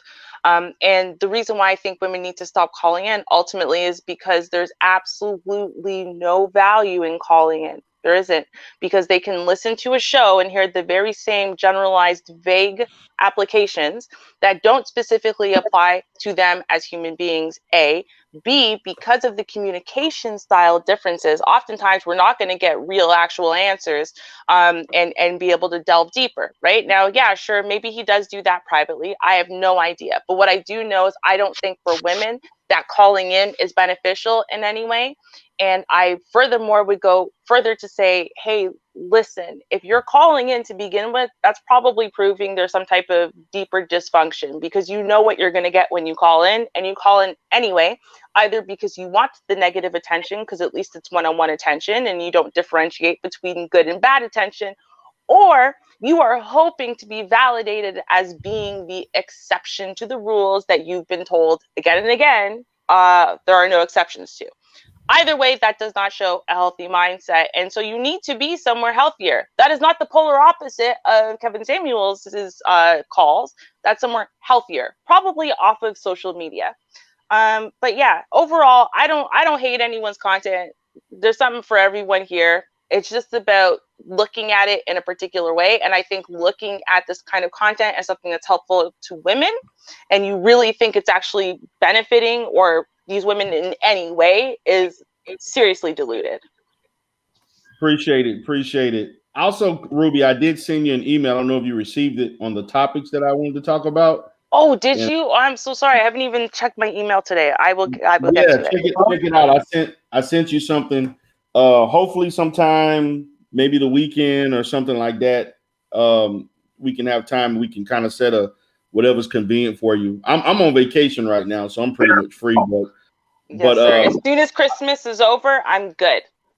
Okay, good. So after Christmas over, maybe that next week or maybe that Sunday or something, we can. I just want you to review because I gave several different topics. You could choose which one you want to talk about, and then we'll go from there. Awesome. I'm excited. Okay, great. What about me? I want to therapy talk. This one's just gonna be with me and Ruby on this one. We gonna do no invitation. Maybe on the next one. That's fine. Okay. All right, guys. Hey, man, this was a fun live stream. Appreciate everybody for tuning in and supporting me. Again, guys, you can check out my channel. This is D Durrell the Rebirth. This is my new primary channel. You also can check out my videos on This Is Not D Durrell, which I'm actually going to revamp, and so on. So those are the two channels I'm operating for right now. I got some other different things I'm going to be working on, but those are the two main channels where I'm going to be doing content. Hope y'all have a great day. Peace.